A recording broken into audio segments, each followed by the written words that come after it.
Hi, everyone. Dear Professor Michael Puett, dear Mr. Lan Zhicong, colleagues and friends, greetings from Singapore. It is our pleasure to welcome all of you to attend this online talk hosted by Chinese Programs and Center for Chinese Language and Culture at Nanyang Technological University in Singapore.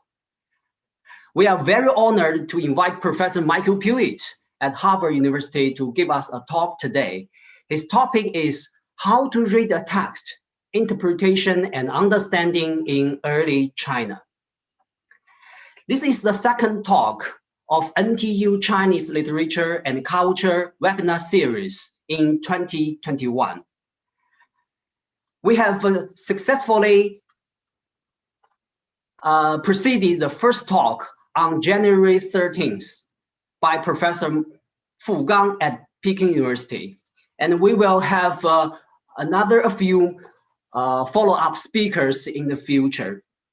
Professor Zhang Jian from Chinese University of Hong Kong, Professor Paul Golding from University of Pennsylvania, Professor Sun Mingjun from Tsinghua University in Beijing, Professor Stephen West from UC Berkeley and Arizona State University, Professor Zha Pingqiu from Fudan University, Professor Liu Ning from Chinese Academy of Social Sciences. So before Professor Michael Puett to start his talk, please let me take 2 minutes to introduce this bilingual journal in Chinese and English entitled Nanyang Journal of Chinese Literature and Culture, Nanyang 中华文学与文化学报. The journal is based in Singapore, but co-edited by scholars from Singapore, the United States, and China. The first issue is to be published in November 2021. The editorial office is established in the Center for Chinese Language and Culture, CCLC, at NTU Singapore. And the editors-in-chief are Prof. Tian Xiaofei from Harvard University and Prof. He Guimei from Peking University and myself, Qu Jingyi, from NTU Singapore. Professor Yuan Xingpei at Peking University and Professor Stephen Owen at Harvard University are the advisory board chairs. Ms. Lian Xiaosi, Vice President of NTU, will be special advisor. So today's speaker, Professor Michael Puett, is also one of our academic advisors.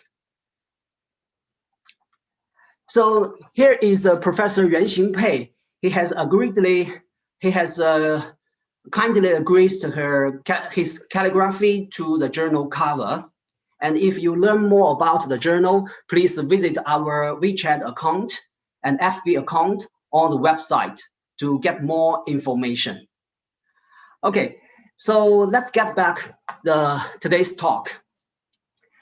I think Prof. Puett is well known to many of us.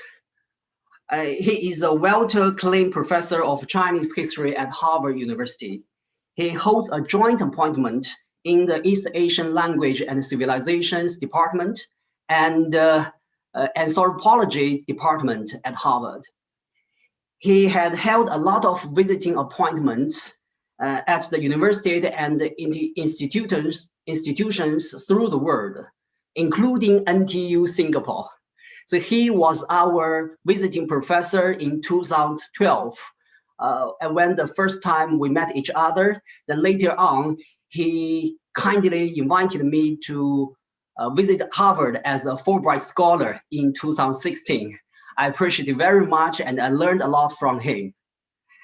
So Prof. Puett joined the Harvard in 1994 after earning his PhD at the University of Chicago. His interests focus on the interrelations between religion, anthropology, history, and philosophy.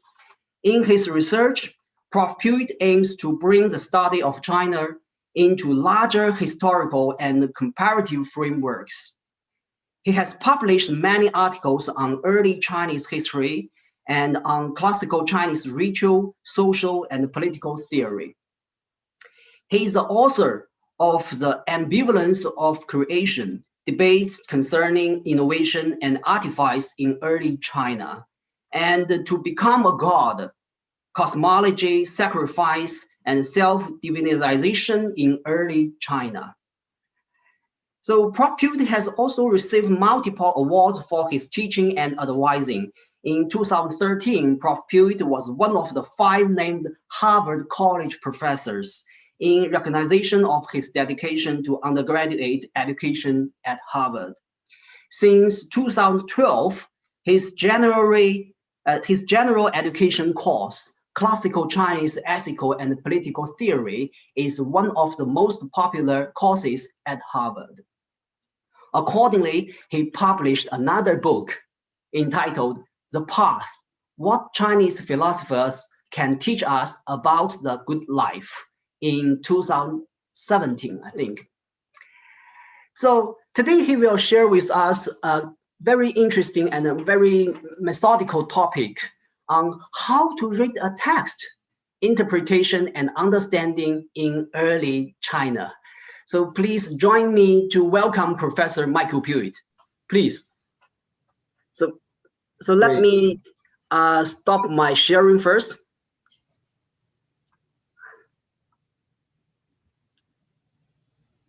Okay. Great. Well, then thank Prof. you. Puett, please.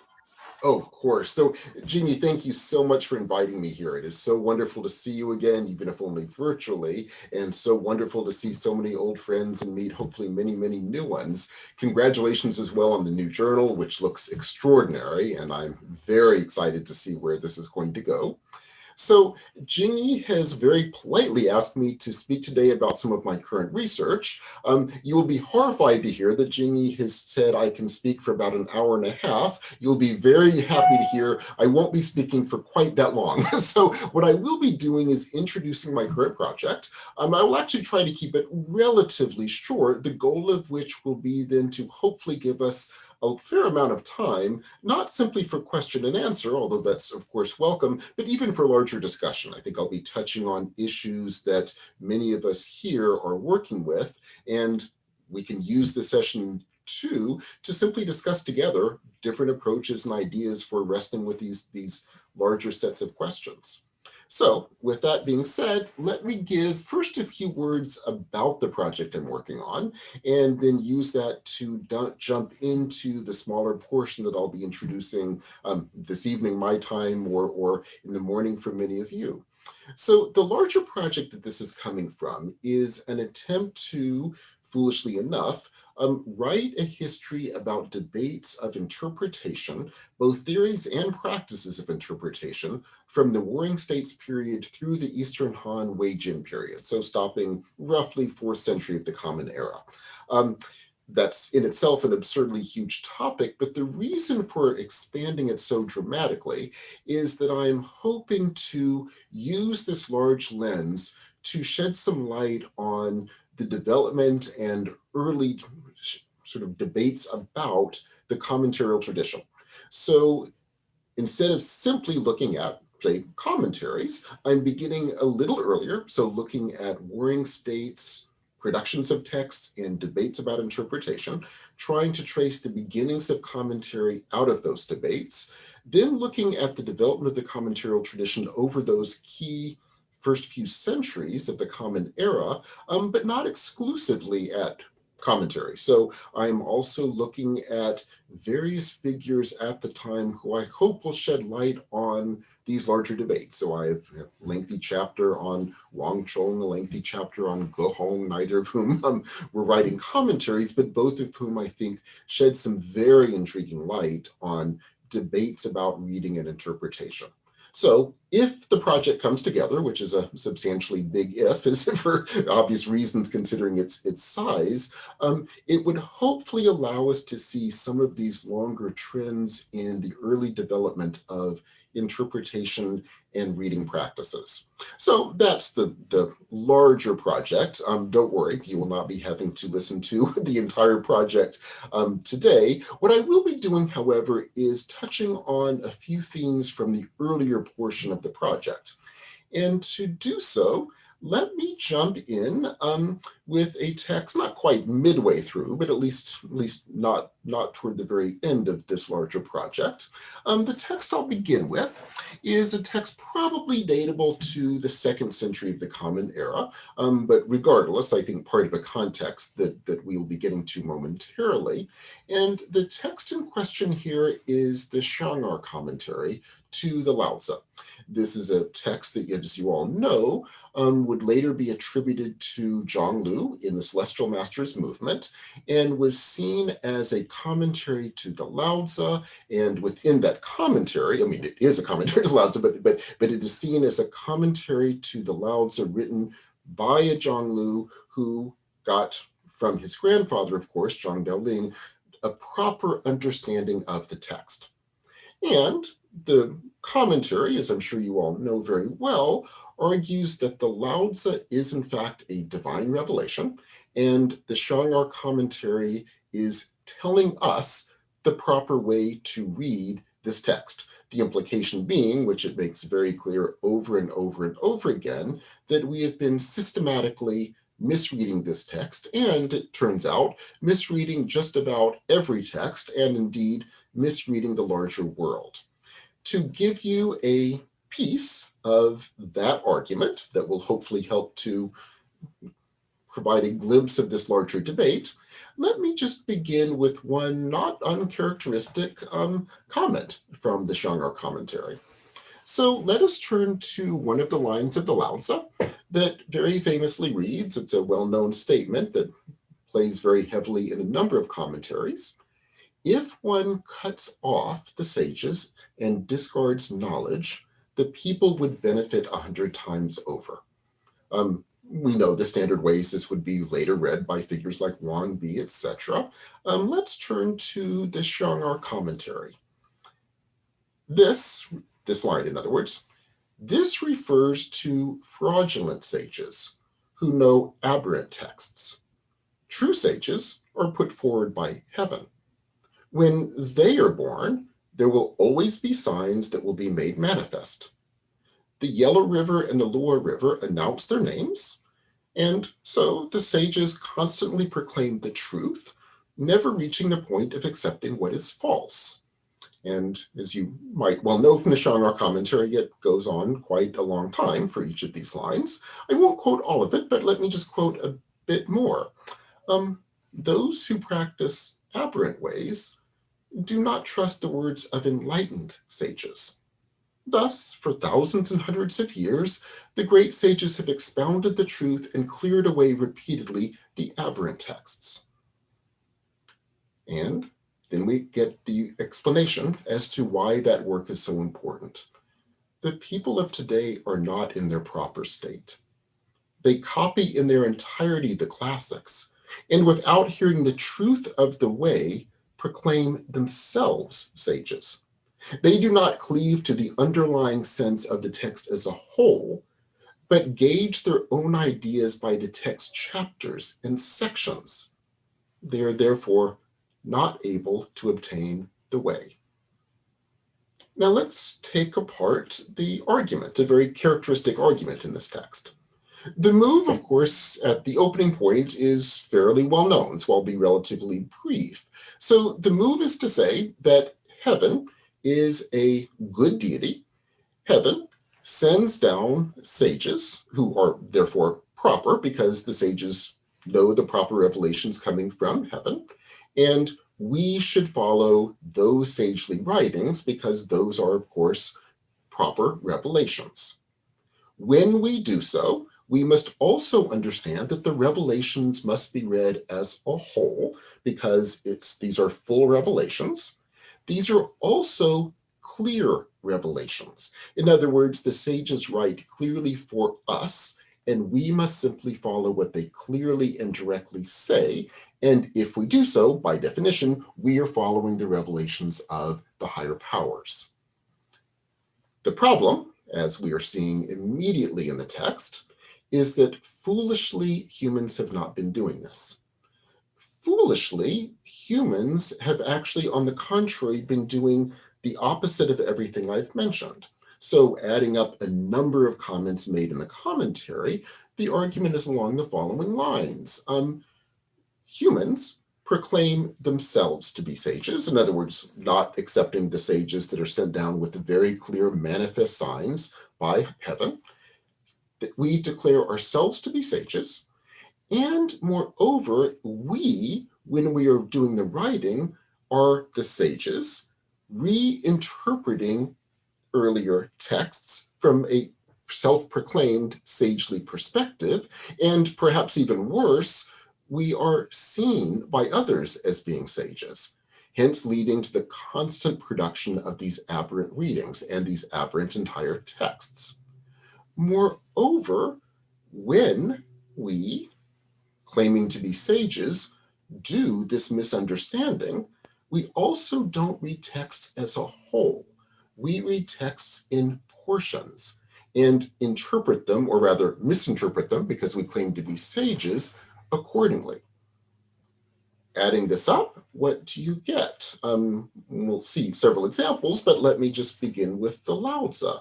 So for the Laozi, as we are told over and over again in the commentary, this has resulted in people simply reading pieces of the Laozi, usually at the chapter level, not reading the text as a whole. It also means that people take these chapters and read them in these extremely complex, elaborate ways with complex modes of interpretation, not simply or not even necessarily at all recognizing that the Laozi itself was written by a sage under a direct revelation, but on the contrary, proclaiming de facto themselves to be sages, reworking these particular chapters in these very complex modes, reading into it these complex meanings, oftentimes, as we will see, reading it in terms of other bodies of material, and they themselves then keep creating these more aberrant texts. The result, as we've already seen hinted in this commentary, is, unfortunately, therefore, we constantly need new revelations to clear away these aberrant texts, to clear away these false sages, and give the proper teaching.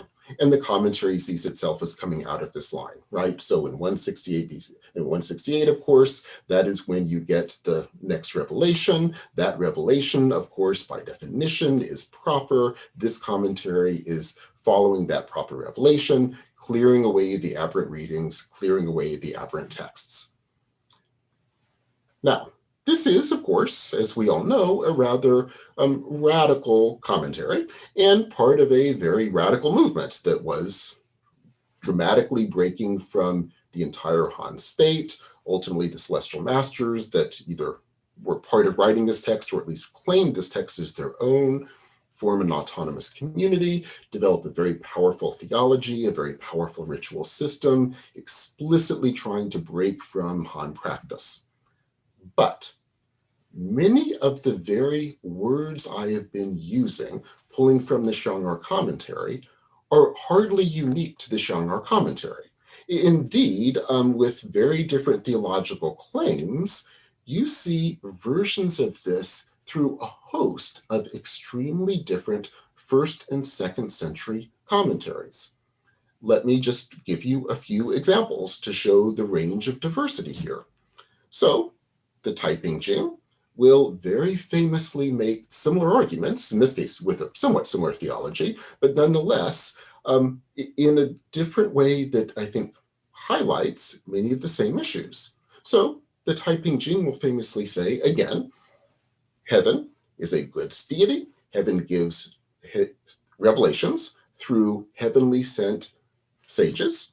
Humans should follow the clear revelations given by those sages. Humans should stop proclaiming themselves to be sages and stop overinterpreting the world and therefore misinterpreting these revelations.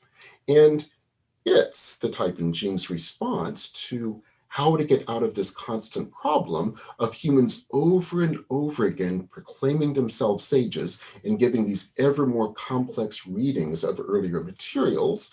Their response is to say, what we need to do is simply stop interpreting. We need to stop interpreting, and we need to simply collect every text we can find, stick them together, And if we stick them together, we will finally be able to see the clear statements that underlie what would be the actual revelations, because all of it will add up to a single coherent sagely statement that has been said over and over again, but then misinterpreted by these self-proclaimed sages who wrap around these very complex interpretations, misunderstanding the clear revelation. In other words, read it not as a sage, claim that you are not reading through any mode of interpretation. You are simply reading the text directly as it actually is. And once you do so, you will see the clear understanding of the text, which is in fact direct and obvious. No interpretation, the meaning is clear and coherent. What about other versions of this, perhaps from very different theological claims, to put it mildly? How about, to give an example that might sound surprising at first, but bear with me for a few moments, Zheng.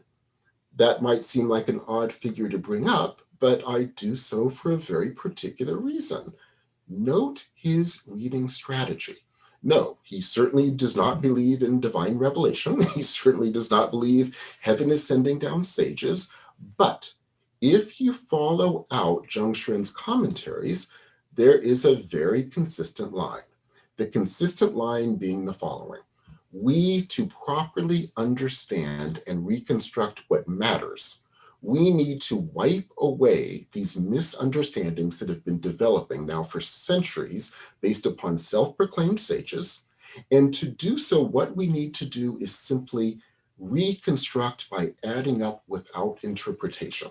In his case, he wants to locate what we want to reconstruct at a moment, not a divine revelation. It's a moment, that moment being the Zhou dynasty, of course, at its height.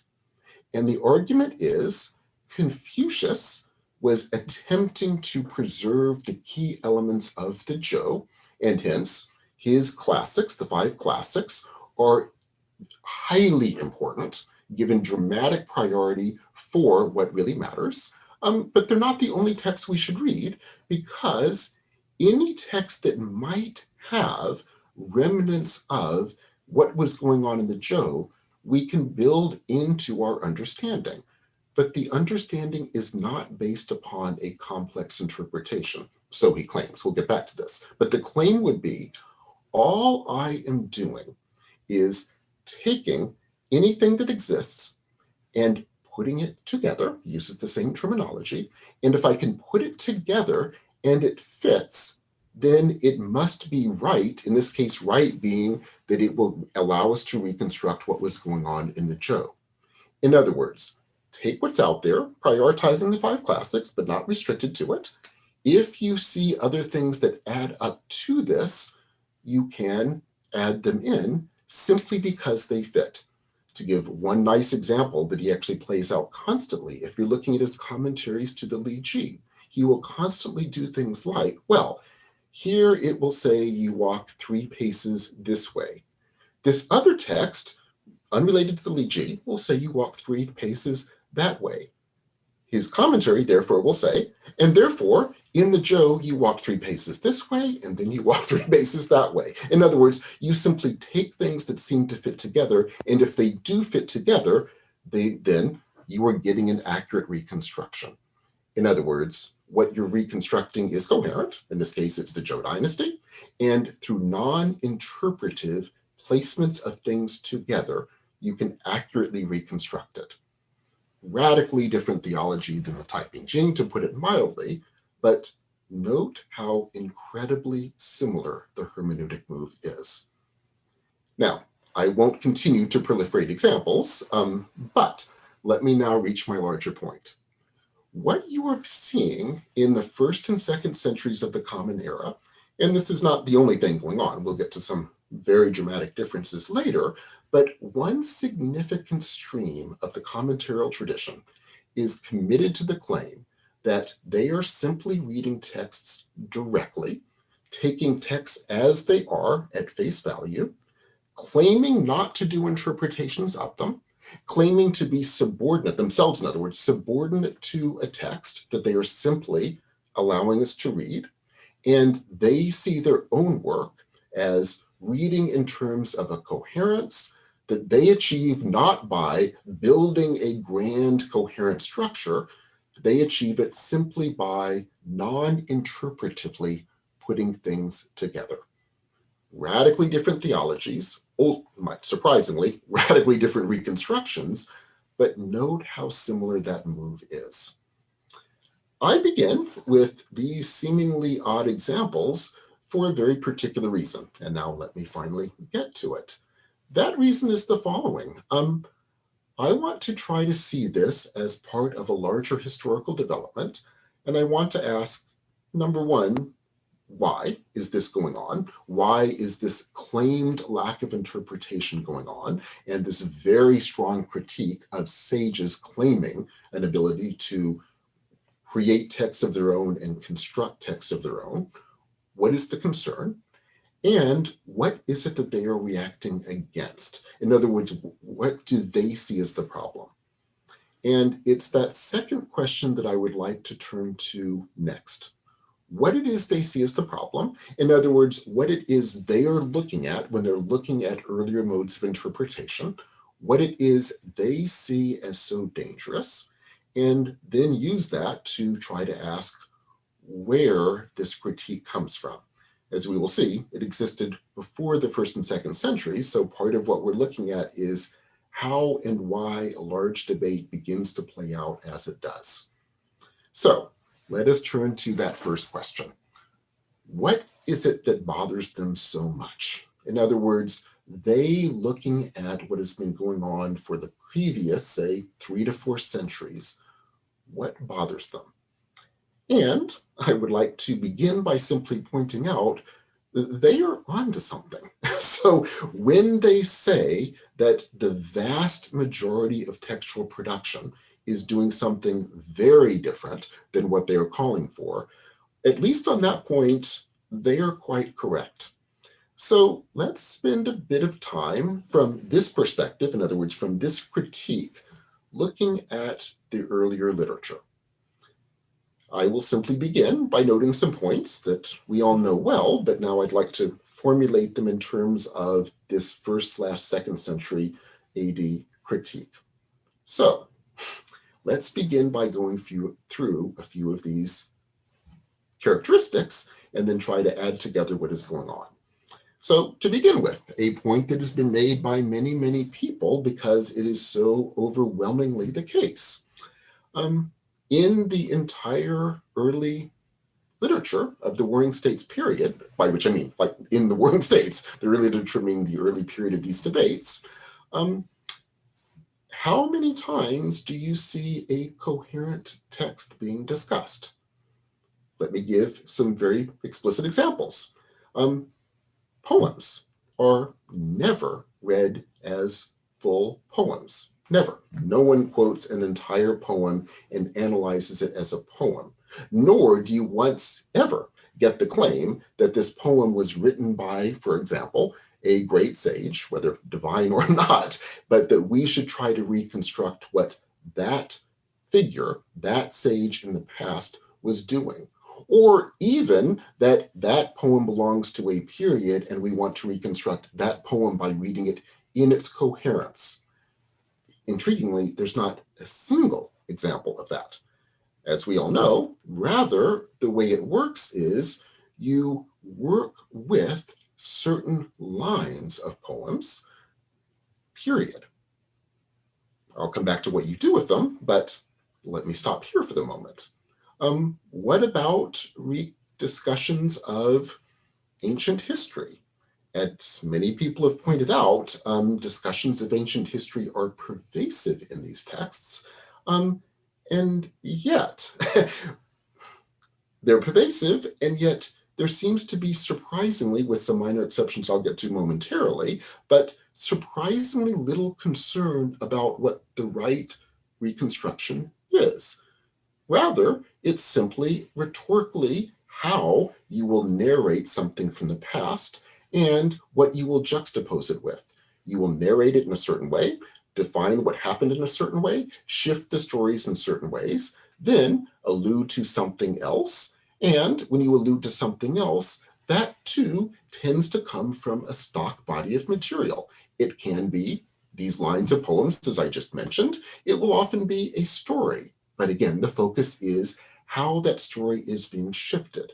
So to give a standard example, we'll take the Shunzi just as a standard example of this. So you get statements, you will get a poem that presumably he has written, then you will get a set of lines of poems given as examples of the point, which is not always directly obvious, to put it mildly. Then you will get a story, oftentimes a stock story, but told in a surprising way.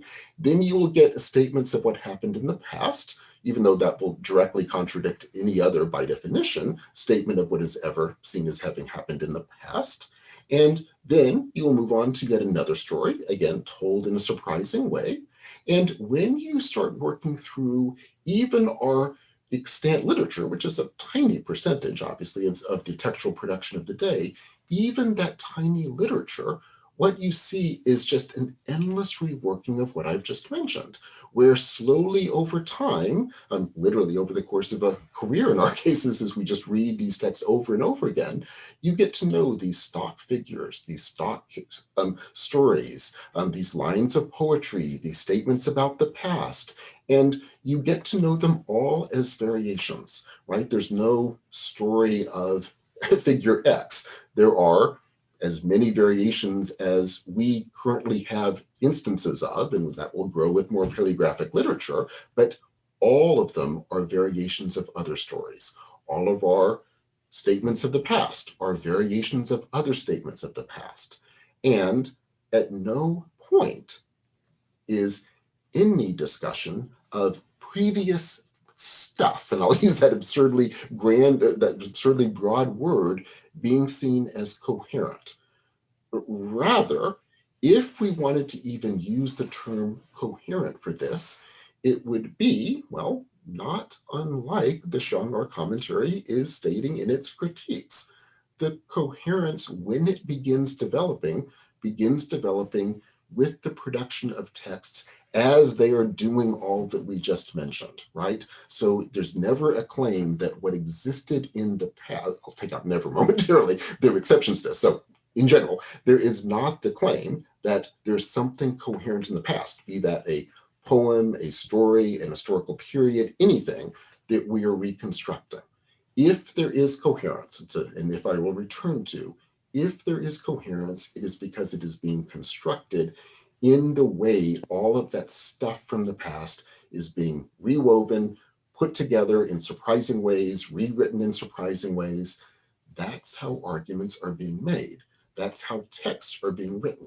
And indeed, when you actually trace this over the centuries, which is what texts like the Shanghai commentary are trying to do with a sense of horror as to what I'm about to mention, what you see is claims indeed of sagacity developing over time, greater claims of sagacity developing over time, and literally texts start getting longer and longer and longer because you get ever-growing claims that we are sages, we are putting together ever more stuff, fitting together ever more, not because there was coherence in the past, but because we now are making a coherent world. To give an extreme example, but for precisely that reason, I think a helpful and telling example, look at, for example, early Han materials, where this begins playing out to radical extremes. So the Huainanzi, an obvious example.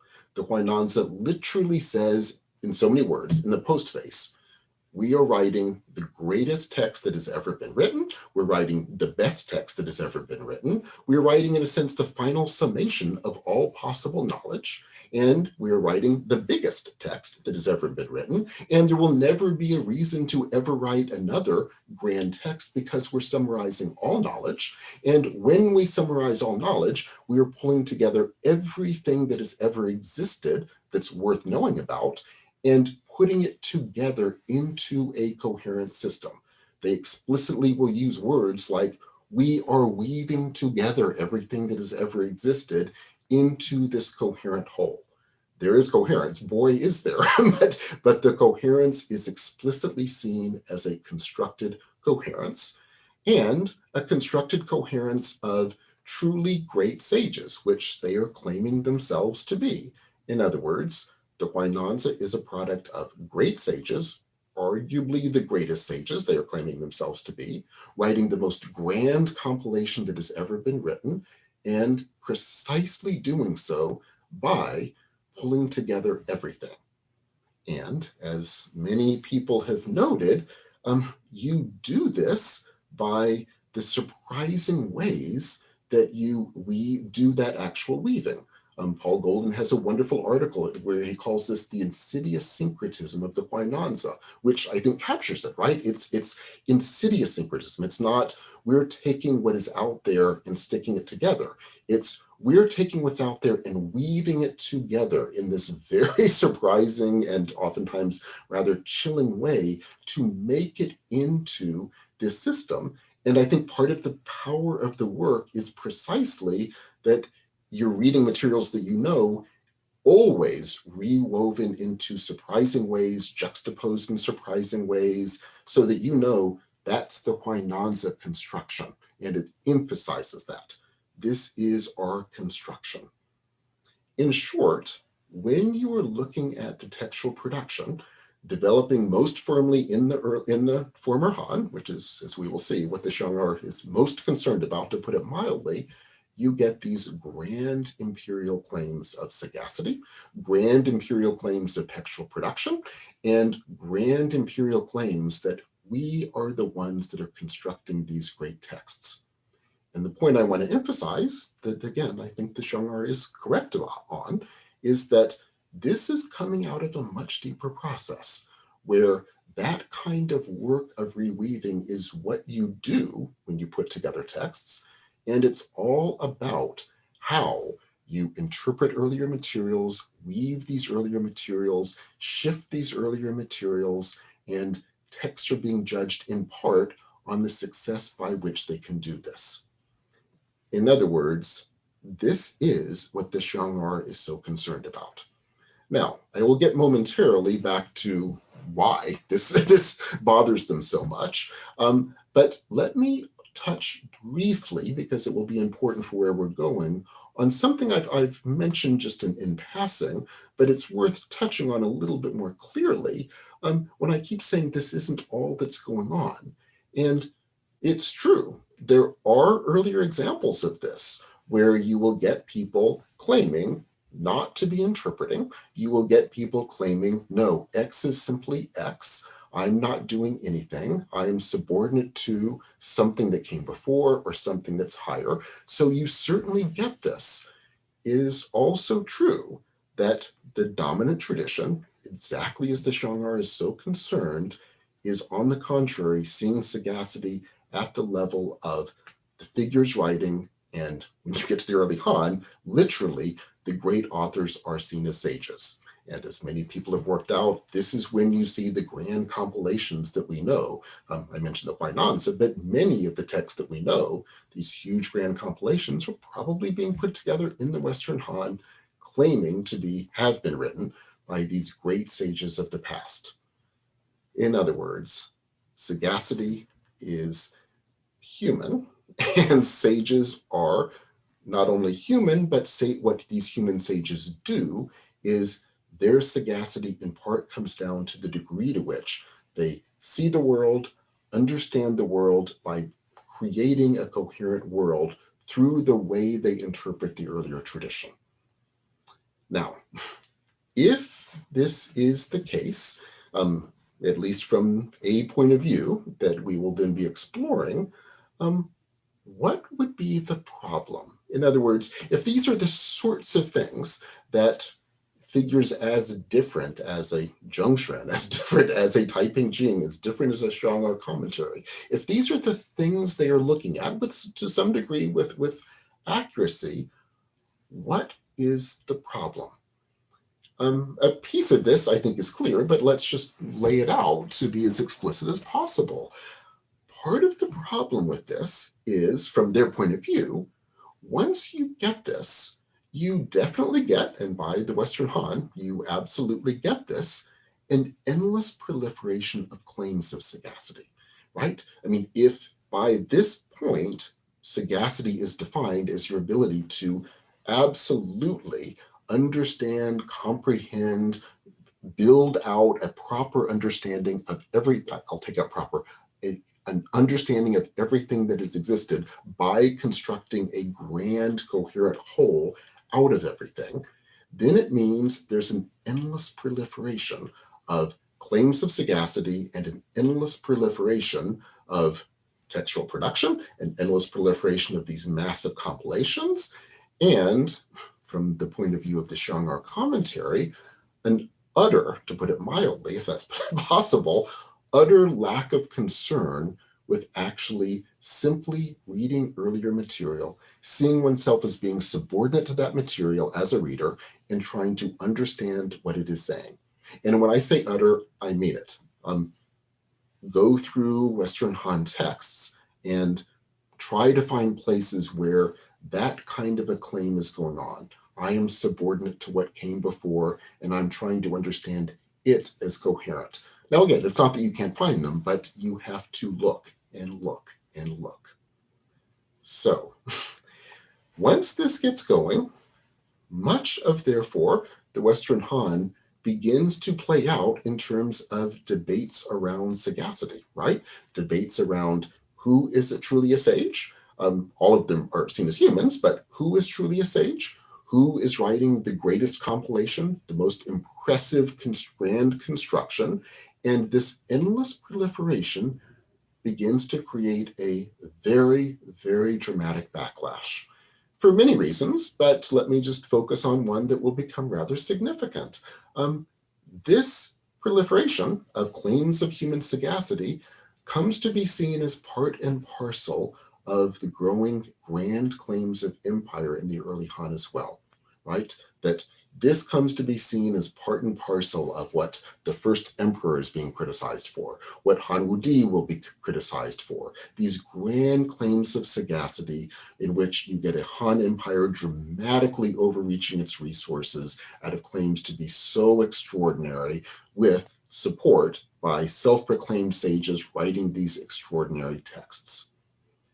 And among the many things that begins to play out by the end of the Western Han is the move that will become, of course, so historically crucial to define the five classics, to claim that the five classics were put together by a figure, yes, a sage, Confucius, but increasingly you get the claim he was the last sage.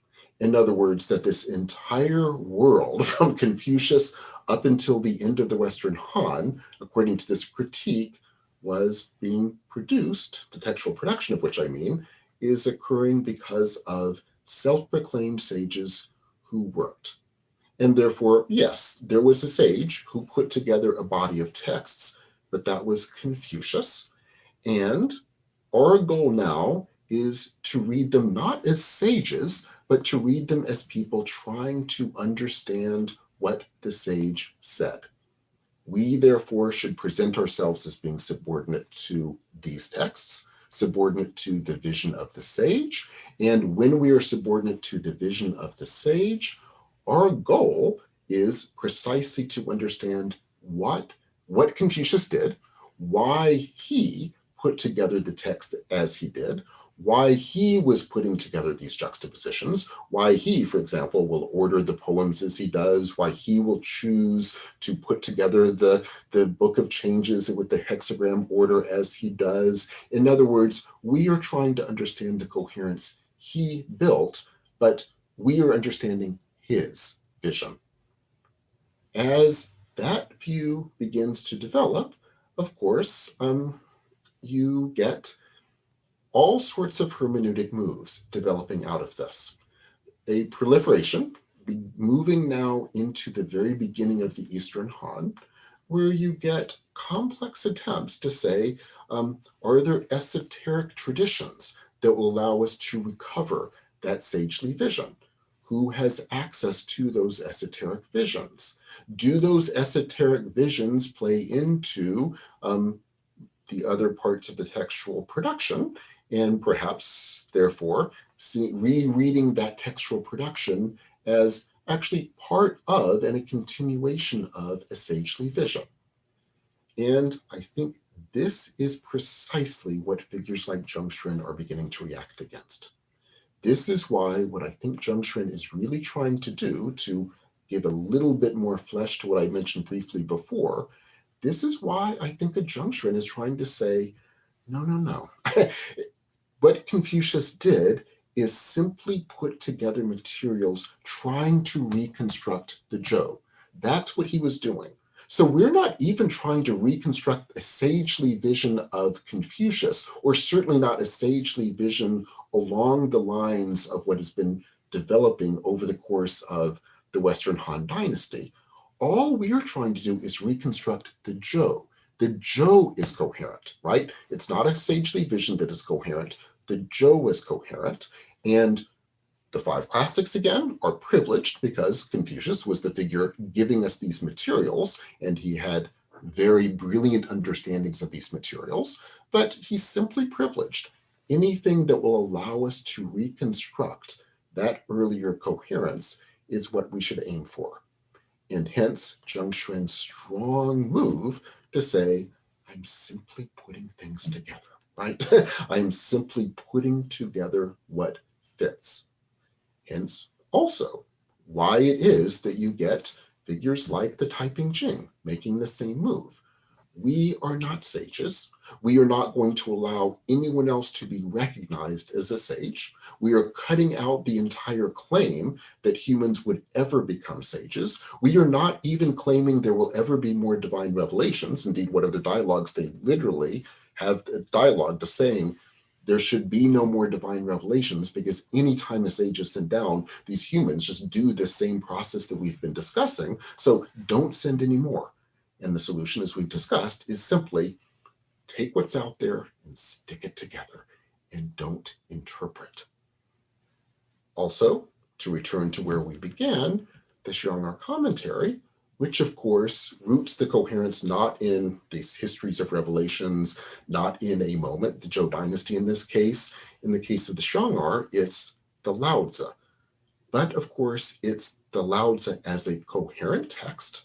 You would never, for the Xiong'er, do what it thinks has been horribly done, which is take out chapters from the Laozi and juxtapose them with other materials and then do these bizarre readings. It doesn't give them by name, but we know several of them, say the Yu Lao chapter in the Han Feizi, the Heshangong chapter, the Heshangong commentary, which will read these very complex bodily physiological readings into these texts. Absolutely not. What you do is you read it as a coherent vision, but then again, you read it, and now we're finally getting to the key part of what I wanted to be emphasizing with this move, without, they claim, interpreting it, right? It's a clear, obvious text. And then let me stop and note one key point.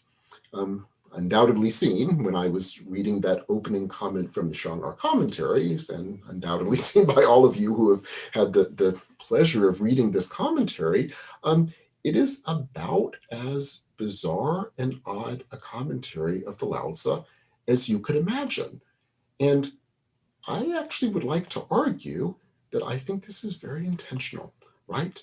Its move, among others, is to say, we are not interpreting, but by not interpreting, we are taking a text that has been made into, by far, by this stage, one of the greatest sagely texts along the lines of textual production we've been discussing, and we are reading it as this just incredibly straightforward, almost dead text in terms of its just obvious clarity, reading the text against what would seem to be the more obvious readings, and more importantly for the point here, directly reading it against any of the other ways that these chapters had, at least in our extant literature, ever been read, right? So if you add up all of the ways the Lao Tzu is being alluded to, quoted from, not just in the actual commentaries we have of the Lao Tzu, the earlier commentaries, but just the ways that the Lao Tzu is being used,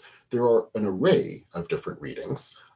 There's nothing like this reading where somehow all of the complex paradoxes and puns and metaphors are literally taken out and you simply read it as direct prose. And I would like to expand that point, perhaps a bit controversially, to say, continuing my admittedly odd juxtaposition, but I think historically, I would hope justified to some extent, when you turn to a Zhengxuan, I would like to argue, we have so taken for granted his commentaries, in fact, so taken for granted that literally we read a lot of these earlier texts through Zhengxuan, and when we're reconstructing ritual, where those reconstructions literally are based upon Zhengxuan, I would like to simply note how surprising Zhengxuan's readings really are. And I emphasize that because we've so taken them for granted, unlike the Lao Tzu, where there are readings that have gone the opposite direction, that Zhengxuan just seems to us kind of obvious, right? That's how we read these texts. Note how, again, when you do the same thing I was mentioning with the Lao Tzu, with each of these texts, how they're being quoted, how they're being read, how they're being interpreted and used, how dramatically different for all of these 5 texts, all of the 5 classics, these are from anything Zhengxuan is doing. And these were incredibly surprising readings. I emphasize these points for the following claim. When you get these moves in the 1st and 2nd centuries of the Common Era, claiming to not be interpreting, claiming to be subordinate to a text, claiming the text is coherent or an earlier period is coherent, and we are simply reading that coherence as it really is. Not only does that stand diametrically in opposition to most readings that had occurred before, the readings are also extremely surprising for any attempt to actually read these texts. Obviously true for the Shanghai commentary of the Lao Tzu. I would also like to say for Zhengxuan, it's just tougher for us to see because he's become so dominant in our understanding of these texts. I emphasize all of this for the following reason. When we think about the ways that we have come to read these texts, it's intriguing to note the degree to which these commentaries, but of the ones I've been mentioning, I'll now restrict it to just the one, Zhengxuan, have so defined the ways that we think about these materials. And I also want to emphasize how dramatically different they saw their own work as being from earlier readings, which I think is absolutely right. And I would go the next step and say how surprising and counterintuitive they saw that work as being. And indeed, I'll even go slightly farther out on the limb and say, I think that's part of the power of these texts. The power of these texts lies out of the claim that we can give a non-interpretive reading that will utterly cut against the way anyone else for the past several centuries has been reading these materials. And if that is the case, it raises an intriguing question for us. Certainly not for the Shanghai commentary, certainly not for the Taiping Jing. The Shanghai commentary, obviously, we've only received relatively recently. The Taiping Jing obviously didn't have the kind of historical impact. However, because of the intellectual history that we do know very well in the commentarial tradition, Zhengxuan has become the basis for our readings of these texts. And so let's use that as the springboard and ask, what happens if we see Zhengxuan as a reading strategy comparable to a Shanghai, despite the radically different theology, comparable to the Taiping Jing, despite, again, a radically different theology? And what if, by doing that, we perhaps allowed ourselves the possibility of asking if we have come to accept one mode of reading these texts, which isn't necessarily a wrong way, it's certainly an indigenous way, but a very surprising and counterintuitive way. Or, putting my argument in a slightly different way, what I would like to say is the following. Part of what I think is intriguing about doing an intellectual history of commentarial strategies, of interpretive strategies, and trying to see what was at stake in these different interpretations, part of what is interesting is that it allows us to see the development of the commentarial tradition and understand what was at stake. But I'd even like to go the next step as well and say, once we begin to get a sense of the complexities of these modes of reading, can it allow us to reflect on modes of reading that we have come to take for granted?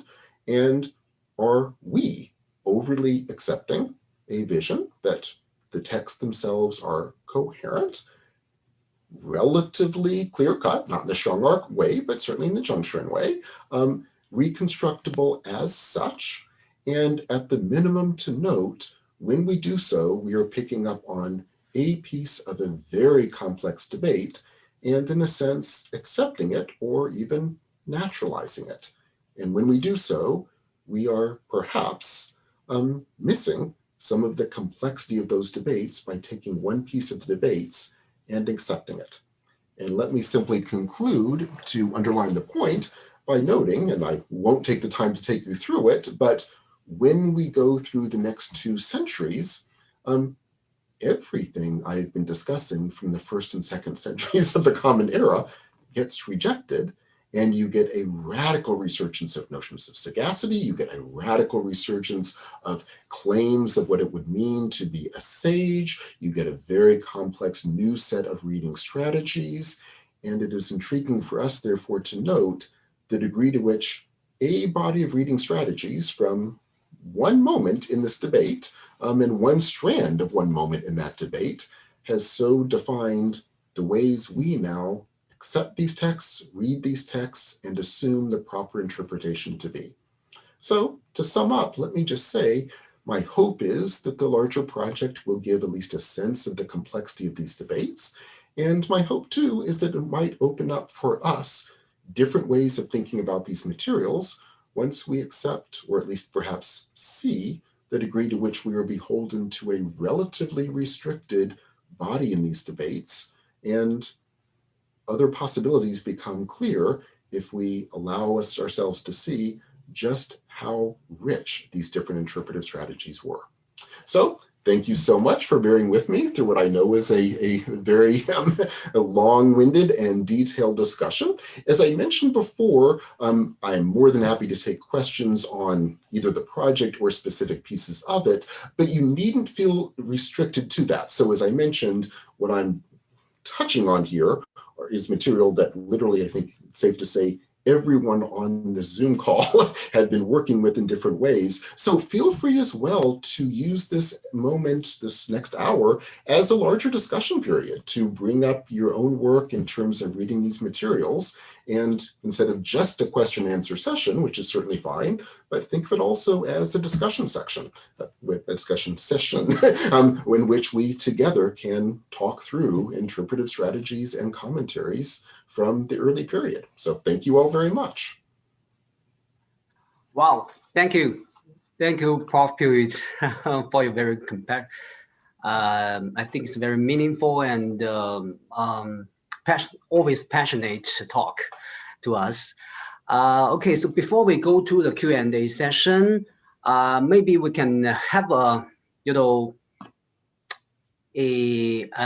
take a group picture. If you like, you can turn on the camera right now, then we can make the virtual picture and for all of us, if you like. But if you don't like, it's fine for us. But if you like, then we'll be happy to that. And later on, we will have some briefing for this talk. So we'll use some pictures here. So if you like, yeah. Thank you so much. That will be very appreciated. So it's been very nice to see the names of so many people I know, and it's great to see your faces. Wow, wow. Yeah, if you have the question later, maybe if you turn on the camera, then maybe it's better you read the question, right? Okay. So, well, thank you so much to turn on your camera very kindly.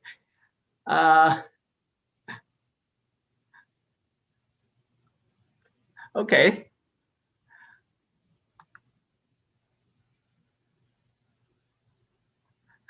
Great, and I think, Okay. I see your hand up. Well, okay, maybe I can see three numbers. 1, 2, 3. Okay.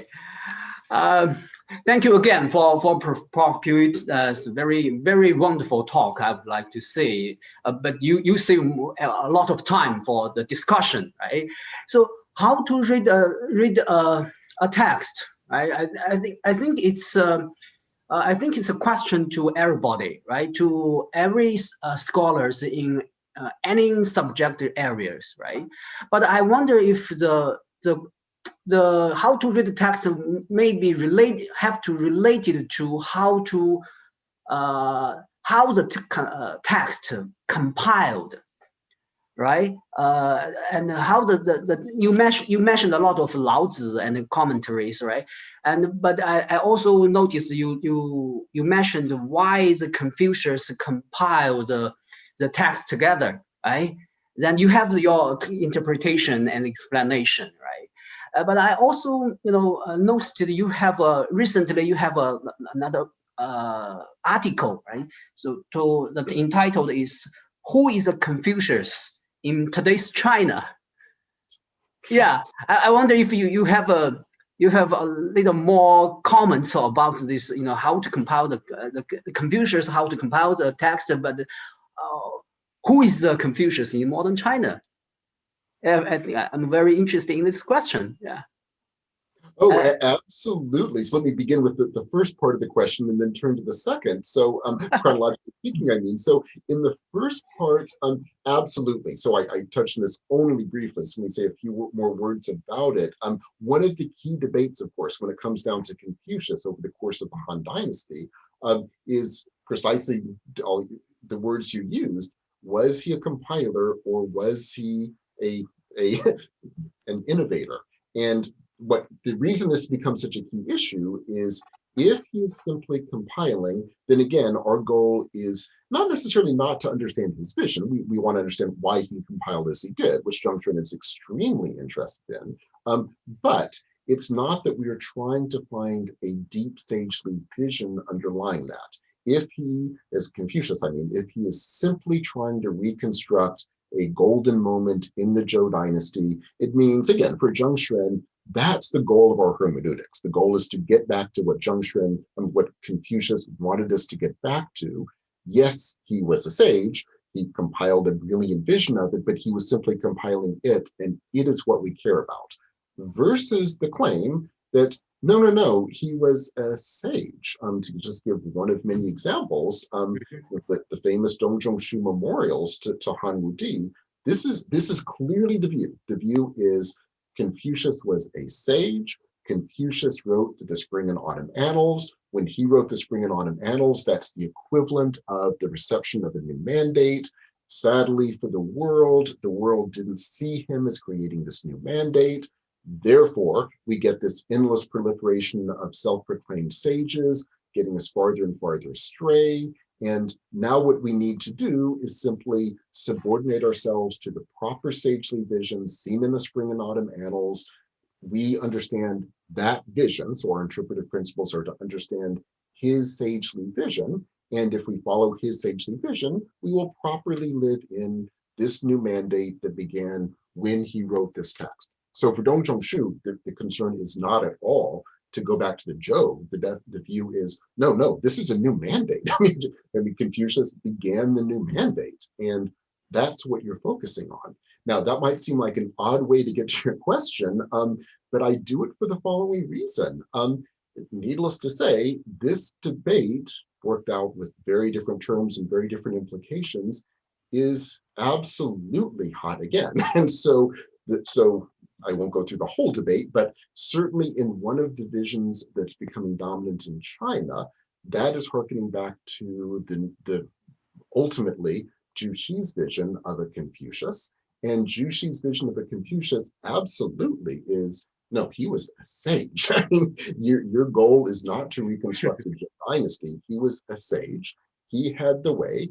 And our goal is to understand the way. And the claim of a Zhu Xi is we are subordinate to him. We will read the key texts, including the Analects and those texts coming directly out of his lineage, including also the Mencius and 2 key works from the Li Ji. And our goal is to read and reread these texts. These texts are coherent. That vision is coherent, but it's not a construct of Confucius. It's the way is coherent, and he represents that way. And that, of course, Zhu Xi's claim is we are returning to that. We are discarding all the commentarial tradition that came from Mencius up until our own day. And needless to say, if you're building out a claim of Confucius based upon that vision, it commits you to a very particular reading of Confucius, as well as a very particular form of hermeneutics. Yeah, thank you. Okay, so maybe now we can open up the flowers. So if you have a question, then you can raise up your hands. Then we will advise you to to unmute yourself, or you can, if you have questions, and you can raise questions in the chat box, and then we will collect it together and send Prof. Puett later. Okay, so I have noticed Prof. Paul Golden has a question. Prof. Golden, yeah. Maybe. So, Michael, everybody can hear me, right? Yes. Okay, good. I have a half a question, half a thought. So you're presenting this, if I've understood you correctly, as an early imperial debate. But I'm wondering how that's new. I mean, what struck me as I was listening to your presentation of sort of the key elements of this debate, I was struck by how many of them are present in Mencius. Confucius is the last sage. Yes. Confucius wrote texts. And then in 5a4, which is the passage that really resounded with me, you're reading it the wrong way. That's not how you're supposed to read it. Let me tell you how you're supposed to read it. Yes. And the issues at stake are not exactly the same. A lot of what Mencius is talking about is aimed obliquely at Moism. So why are we arguing about who's the last sage?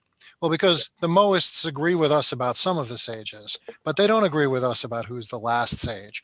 And of course, in order to be able to claim that you're reading a text the right way, you have to know who's a sage and who's not. If the author is fallible, then that's going to affect your interpretation. If the author is infallible, likewise. But if it's parallel, then I think one thing we have to accept is that part of what's going on in Mencius is a claim of authority. So part of it is that it's, and here I'm thinking of 5a4. So part of it is it's related to a theory of artistic production. Do people say what's in their heart and so on? And some of the phrasing from the Great Preface actually comes from Mencius. But a part of it is also asserting authority. You're reading the poem wrong. Right. That's not what it means. I know what it means. Well, wait a second. How do you know what it means? Oh, I know what it means. I know what was in the author's mind. The right way to read the poem is to understand the author's idea. Yeah. And I know that. You don't. So you're reading it the wrong way. So, that this isn't exactly a challenge. I was persuaded by everything you were saying, but it seemed to me there was the same debate 500 years before what you're talking about. Yes. Only the institutions were very different and the texts were less written. Yes.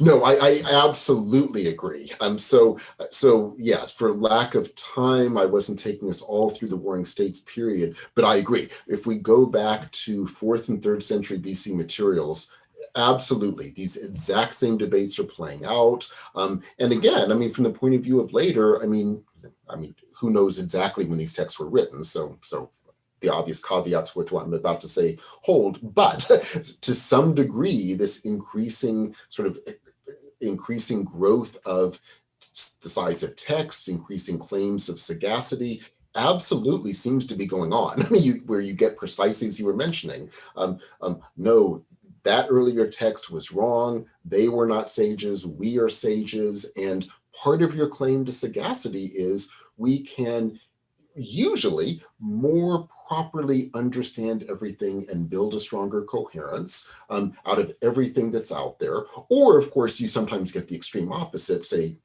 the Lao Tzu, to give a loaded example that will become important later, where you intentionally don't do any of the games of quoting earlier materials, giving stories in different variations. And part of the claim to sagacity there is precisely, oh, we're above that, which is why texts like the Huainganzi will say, well, the Lao Tzu is so complex, no one can understand it. So we're going to give you all of that complexity that the Lao Tzu won't give you. So this is just to underline your point. I mean, I definitely see what's going on in the early Han as an extremity of these debates, but I do think the debates begin at least by the 4th century BCE. At least, yes. That just depends on how early we date texts like the Mozi, but yes.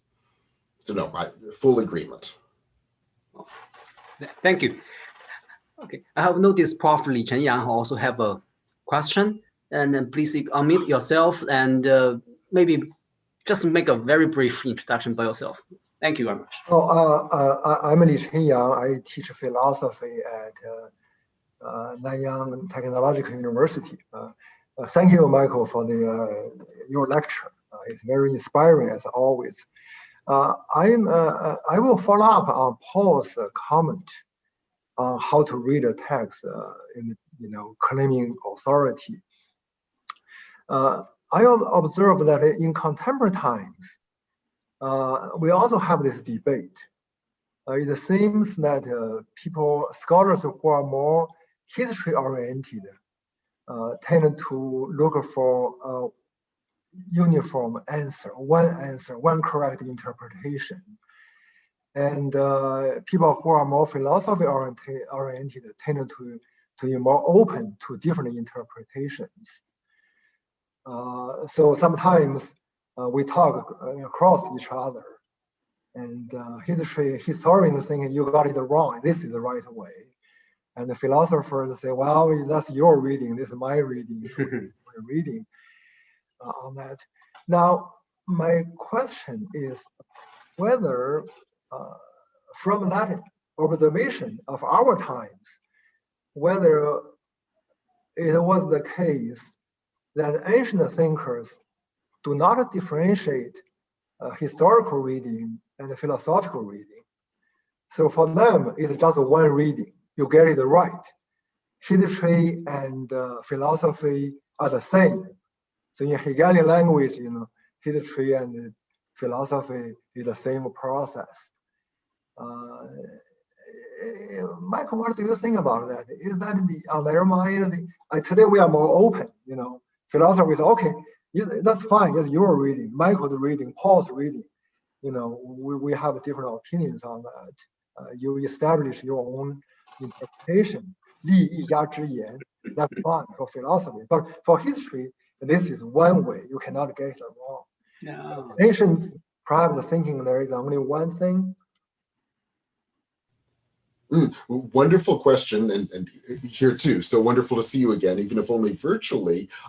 So yes, and I'll just begin with a couple of examples before getting to the larger point.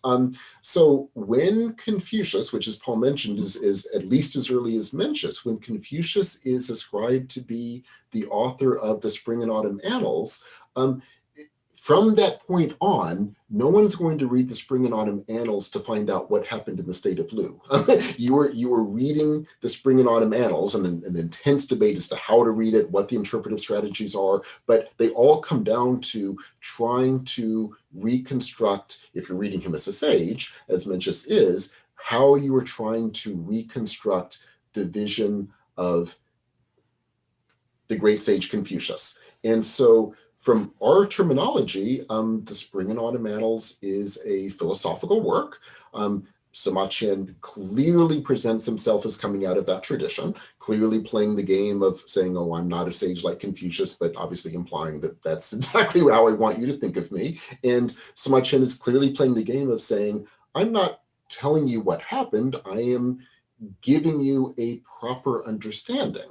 And he is asking us to read him that way, explicitly saying, you know, it's such a complex work, no one for a millennium will even be able to see what I'm really saying, and calling on us to read him as a great sage. So in our terminology, he's a philosopher, as Confucius is a philosopher once he's described as being a sage and the author of the Spring and Autumn Annals. So getting back to your point, is there a notion that there is a proper way to read the past? I would say in the line we're discussing, the view would be rather, the debate is which sagely interpretation of the past is right.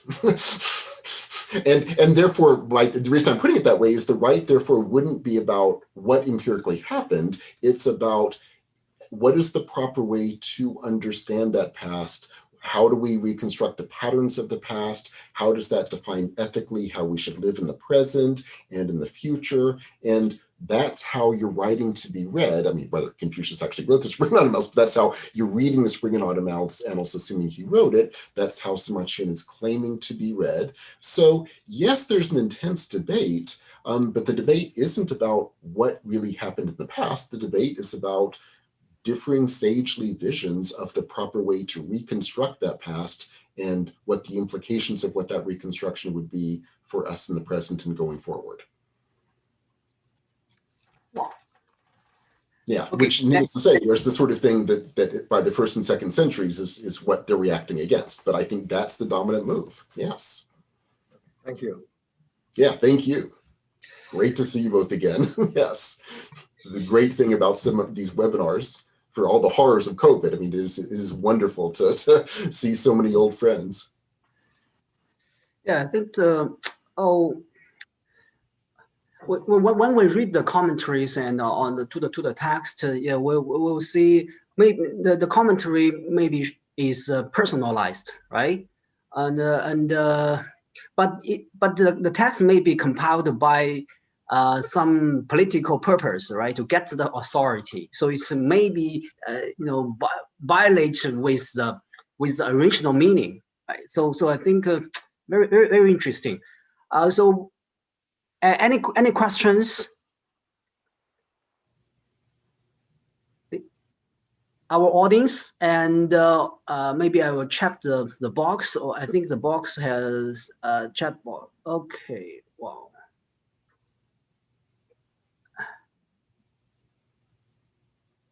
Oh, yes, there are. Yes, I missed these. Here is, yeah. Let me pull up the. Let me. Yes, it looks like the first is Esther Klein. Yes, wonderful question, Esther. And so, yeah, the question is, I'm making the claim that Zheng Xuan is giving counterintuitive readings versus what had occurred before. And can I give some concrete examples? So let me indeed give an example based upon what I was briefly alluding to and just elaborating it to show sort of how surprising this is, despite the fact that we so take it for granted. So look at the commentaries to the Li Ji, the Book of Rites, which if you look at what we can reconstruct, which is minimally, but still, I mean, we can reconstruct at least a fair amount of the production of that text. You're getting a very significant debate about what I think we can comfortably call, and with only minor terminological shifts, I think could have been called at the time, bodies of ritual theory. So debates about the nature of Li, why you would do Li, where rituals come from, why they have authority, how they do or do not alter our Qing. And you can trace a very complex debate with paleographic materials now. We're getting that richness worked out in great complexity. At some point over the course of the Western Han, one body of this huge material of ritual theory is put together in one text that's been called the Li Ji, but it's clearly, I would say, but again, much more importantly for the question, it's being read as a body of ritual theory. Then look at Zheng Xuan's interpretation. And Zheng Xuan has zero interest in ritual theory. So for Zheng Xuan, he wants to reconstruct the rituals of the Zhou. And in his commentaries, it will, the Li Ji, you'll have a chapter that will say, it'll be talking about why you're doing this particular ritual and how it's altering your Qing. And then you go to the commentary, and all he really cares about is what in that ritual you do. And the problem for Zheng Xuan is the Li Ji says almost nothing about that except just very broad things. And so his entire commentary is filling it out. And the filling it out, I mean, most of the text he's pulling from, we don't have access to, but the places where we do, again, it's so telling. He's literally just getting anything he can find that seems related to the ritual in question in a chapter of the Li Ji, and then he just sticks it in. And it's so fascinating because when we now talk about rituals from ancient China, I mean, that's where we're getting it. We're not getting it from the Li Ji. We're getting it from Zheng Xuan's commentary to the Li Ji. And we just assume that Zheng Xuan has it right. But note, this was Zheng Xuan's interpretive strategy, which is you take different references, even passing references to what seems to be one ritual, and you stick them together. And things that don't fit together, you leave out. And that's how you reconstruct these. So I would say, number one, it's a pretty, it's unlikely to be a very compelling reconstruction of what people actually did. And two, and much more importantly in terms of the question, I think it would have been a very surprising move to take this body of ritual theory and kind of take out the theory. And yet, again, what is then intriguing, looking back on it, is the degree to which that has now, I wouldn't even say it's dominated the reading of the Li Ji. I would put it much more strongly. It's dominated our understanding of ritual because we seem to assume that Zheng Xuan was right. But if you look at the interpretive strategy, it's pretty unlikely, again, that this is an accurate reconstruction. So it's very intriguing the degree to which that has just become not only the way of reading this text, but the entire way of reading ritual in ancient China. So if you take someone like Shu Sun Tong, yes, what he was doing seems really, dodgy to us because we're Zheng Xuan. Precisely. That's a perfect way of putting it. Perfect way of putting it. Exactly. Thanks. Yeah, no, perfect way of putting it. Thank you for Prof. Kling's question. Okay, so I have noticed our colleagues, Professor Chang Yuan, you have a question, right? Please. Hi, Michael. This is the third time we met, so I Great to see you. Yes. Very nice to see you again. So my questions actually, there are two questions in one. First of all, that you mentioned about this sort of debate, and I think this sort of harkens back to your first book, right? Ambivalence Creation seems very similar in talking about the debate. And if I remember correctly, and correct me if I'm wrong, but if I remember correctly, I think David Schaber wrote a review of that, questioning whether there's actually a debate going on to begin with. So I wonder if you could actually address the same question. Obviously, this is probably far more complicated than the Warring States one, but if there's sort of to what extent can we call it a debate? And the second question is that how do we situate this sort of what you talk about in the tradition of this Shu and Zuo, right? That's the tradition. So how do we situate that in this tradition of Shu and Zuo? Yeah. Thank you, and great to see you again. Both excellent questions. To begin with the first, yeah, it's a great question, and admittedly, I'm much further on a limb than I even was in that first book. So as you said, David Schaber has criticized the book, saying, well, it's organized around a debate, but is there a debate? And there I was trying to argue that you can see a debate not only in the places where it's explicit, where you get, as Paul was mentioning, saying, what's this wrong? But I was trying to argue you even can see it if you see the ways that different terms are being redefined, redeployed. And David was saying, well, but doesn't that assume a level of reconstruction that goes beyond what we can assume and assumes that people really had access to these texts? what I would like to say, but I emphasize strongly, there are, needless to say, counter ways of reading this. I tend to read the paleographic material, but I think you can read it either way. I read the paleographic material, most of which we've gotten since I wrote that book.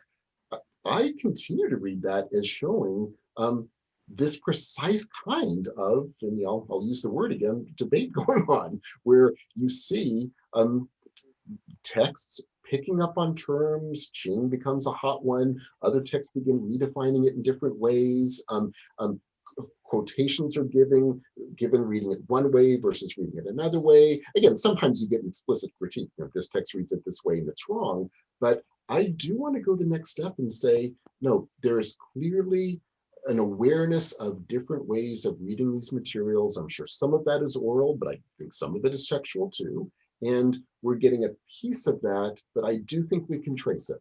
Now, that's a minor defense of the first book, but let me now turn to this project because, again, I'm going out on a much further limb because here again, you certainly get critiques, and we've seen a few of them where this commentary will say that reading is wrong, but it is absolutely true that I'm trying to go the next level and say people see it as meaningful when a commentary is written from this interpretive strategy as opposed to that interpretive strategy. That's pushing it, I realize, but here again, I'll use the defense by saying, if you put these together, note just the degree to which one reading is again, sometimes explicitly, but even when it's not explicitly, it will be put in terms of an overall critique. So in many of these first and second century commentaries, even when you're not getting the explicit, that commentary is wrong, we should read it this way, which occasionally you get, but even when you don't, what you do get are, as we've even seen in the Shang frequently, constant statements that, oh, everyone is reading it this way, it should be read that way. And you can reconstruct often pretty clearly the sorts of things they're talking about, even if you don't know what precise texts.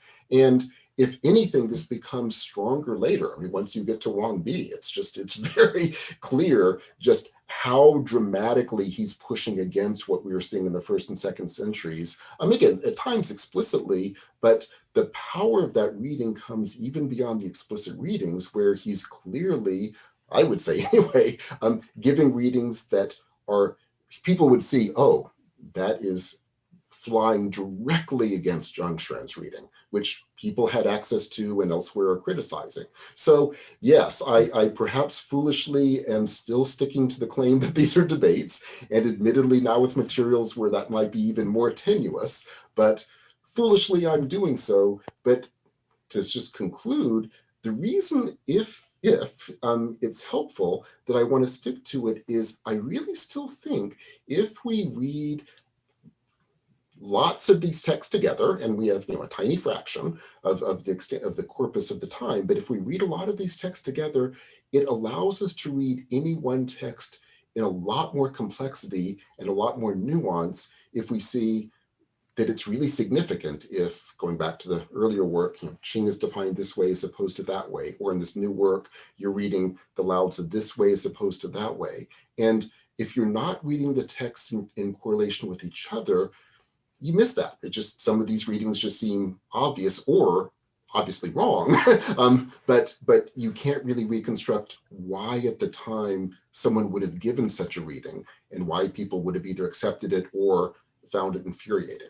And so that's the hope of the project, and why I foolishly hold to these views. Then I'll be much briefer with the second question. So yes, with the Shu and the Zuo, definitely that will become a key part of this debate.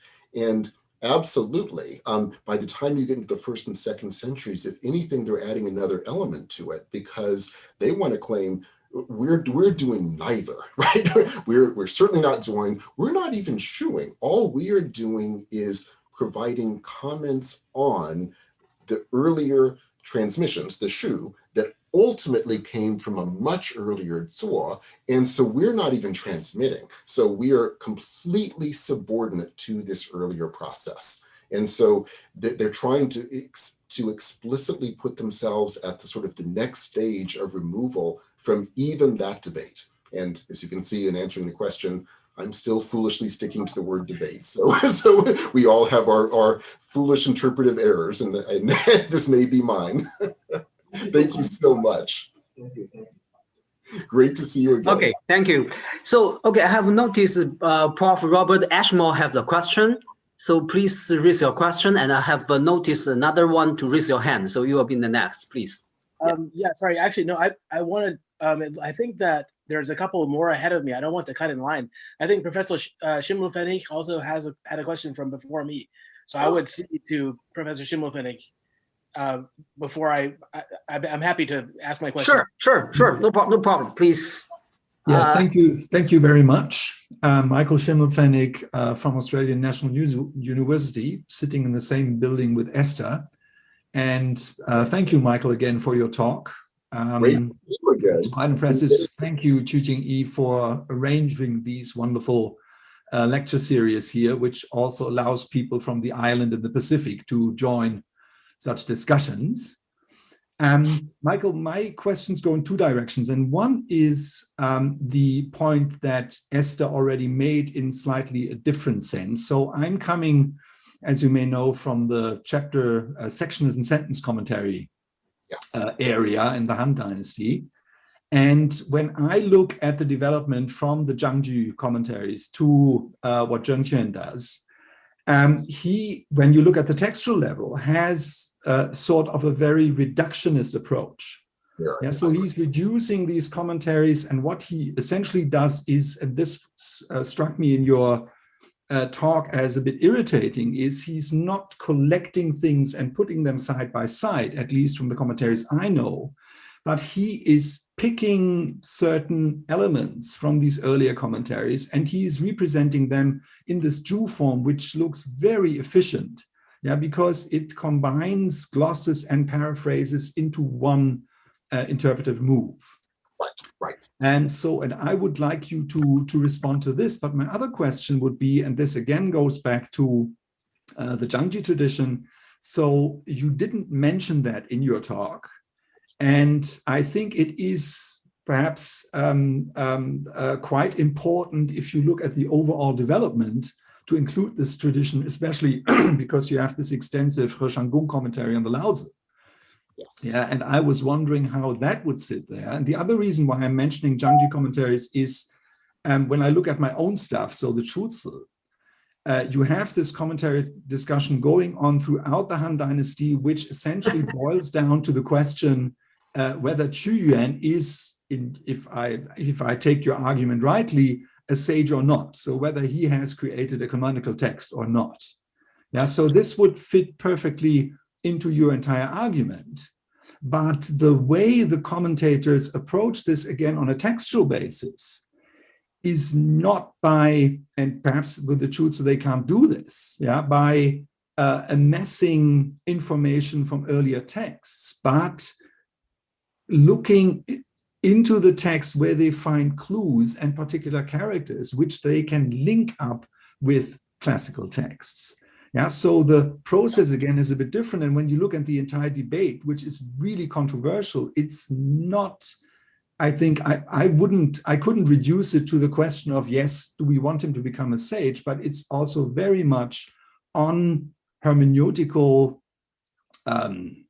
approaches to texts, yeah, and very detailed interpretation that has to fit an overall argument made on a certain text like Lisa or other texts.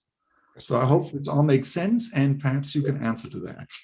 Oh, very. And let me actually begin with the second and then turn to the first, because they're directly interrelated. So I fully agree. So yeah, there are many strands of this that I had to leave out in this talk, but yes, I think your way of putting this explains exactly what is going on. And so to begin with that, the entire Zhangju approach, and I'll even use a lot of your shrinks, because I think that this captures it.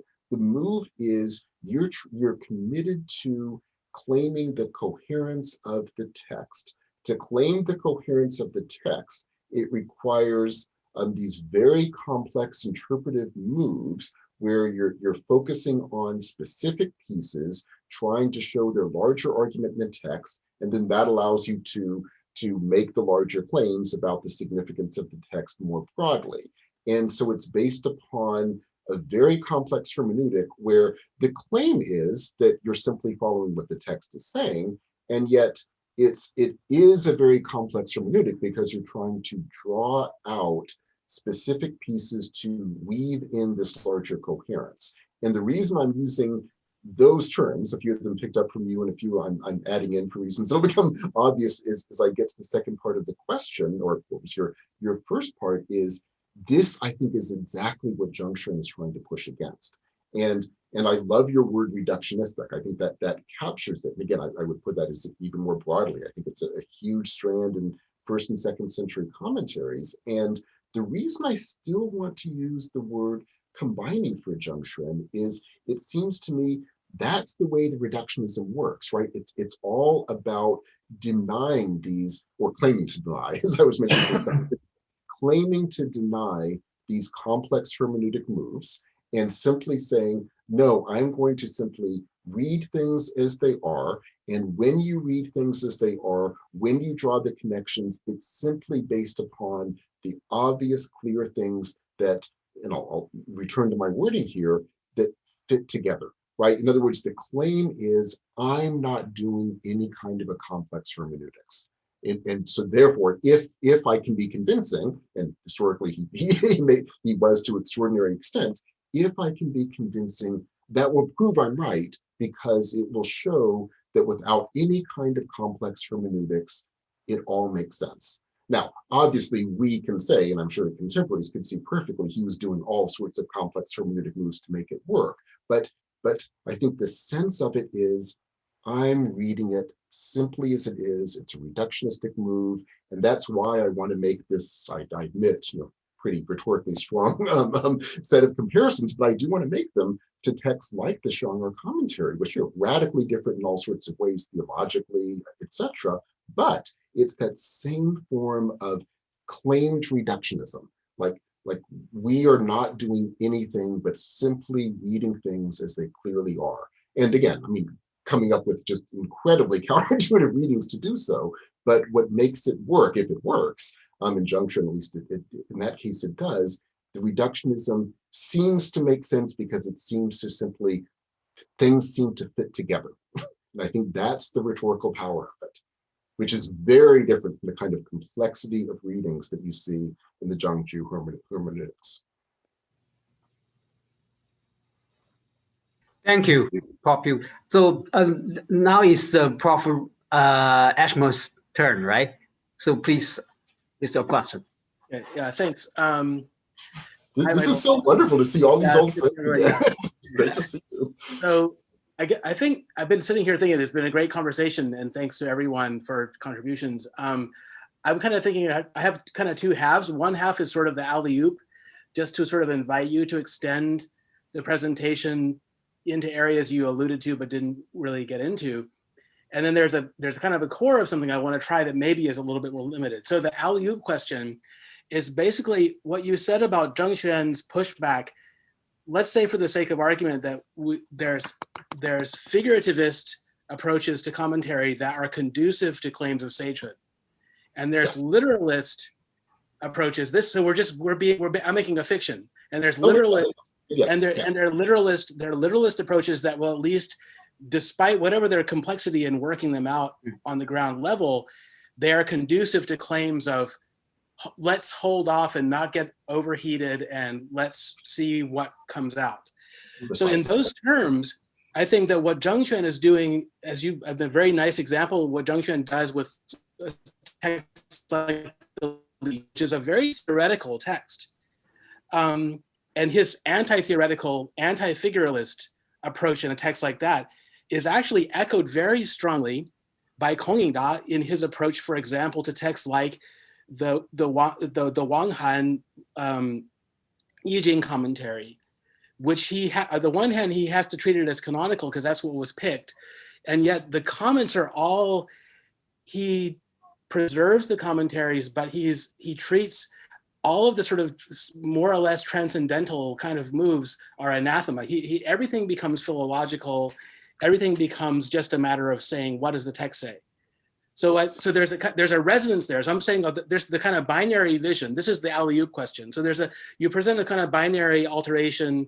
This happens and then it happens and there's a pushback and this. And so you're saying there's a kind of a recurrence of the trend towards figuralism in basically the post-Eastern Han, that period.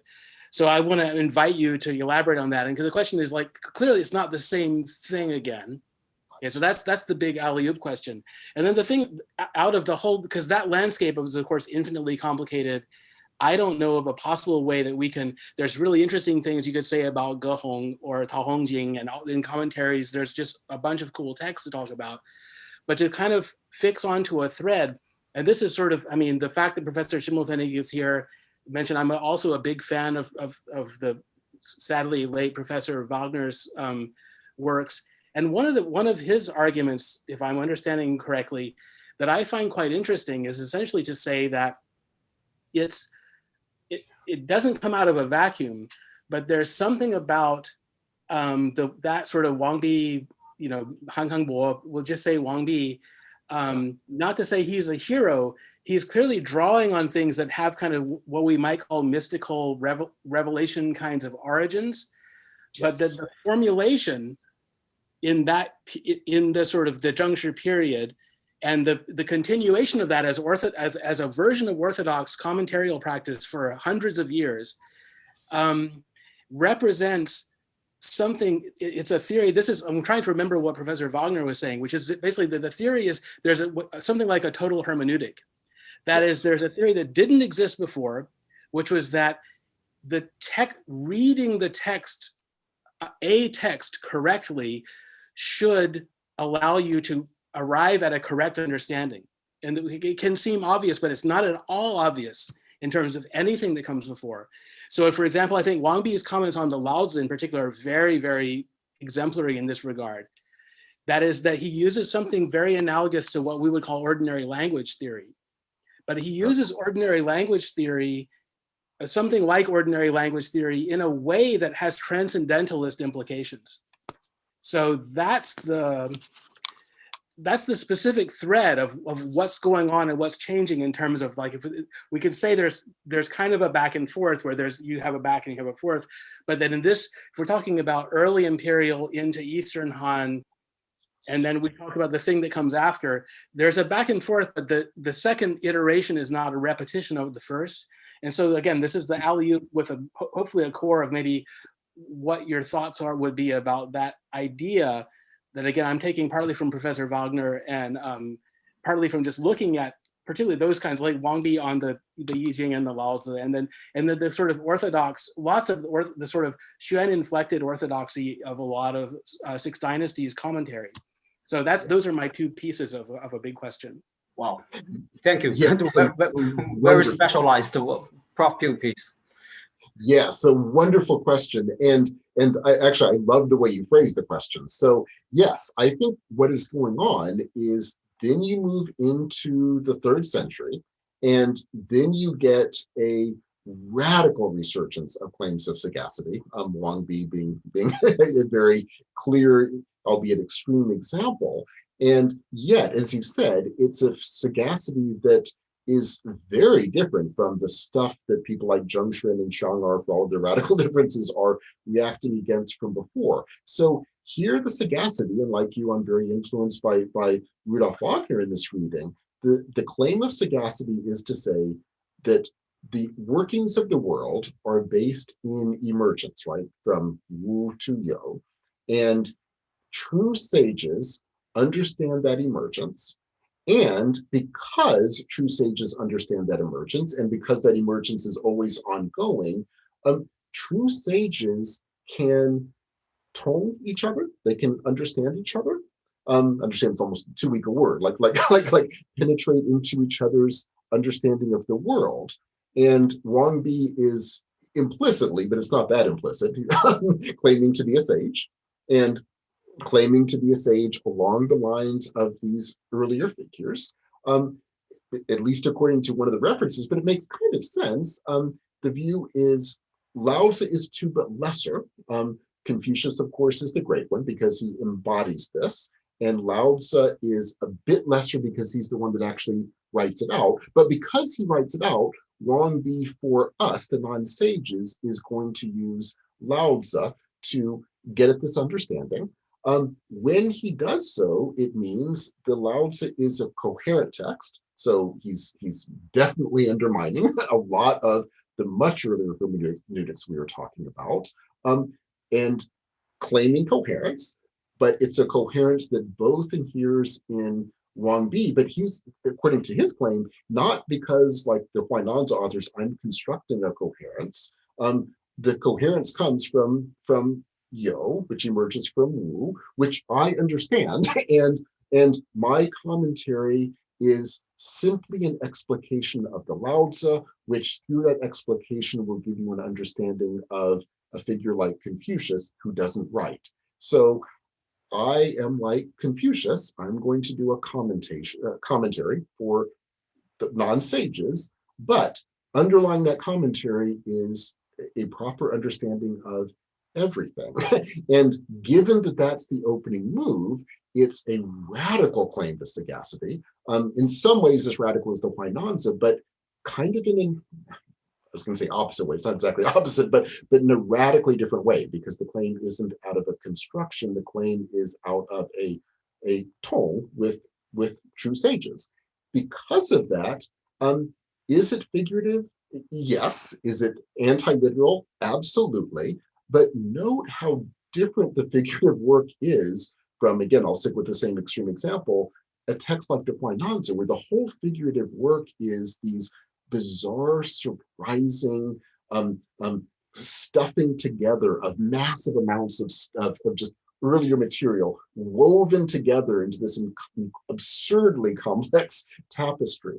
Wang Bi will do the exact opposite. And I love your way of putting it, ordinary language philosophy in the service of transcendence, which captures it. I mean, the whole rhetorical power of the commentary is, I'm just going to clearly explain what this means for you non-sages, and yet the whole thing is written in the form of, I, of course, am a sage, but the fact that I'm writing means I'm not able to really convey everything. Confucius would understand me, I understand Confucius, you're not like me, so I'll lay it out for you.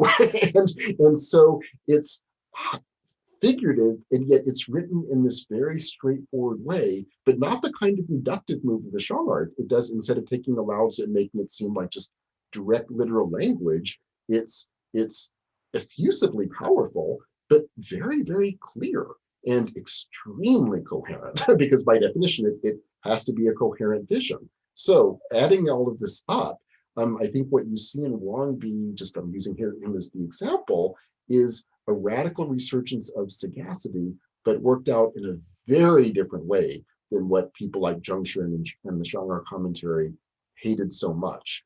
And yes, I think, and here I'm building very much on your work, seeing that kind of work allows a rereading of what we collected under the Xuan Shui nomenclature, and it really gives a different way of reading what it was they were trying to do.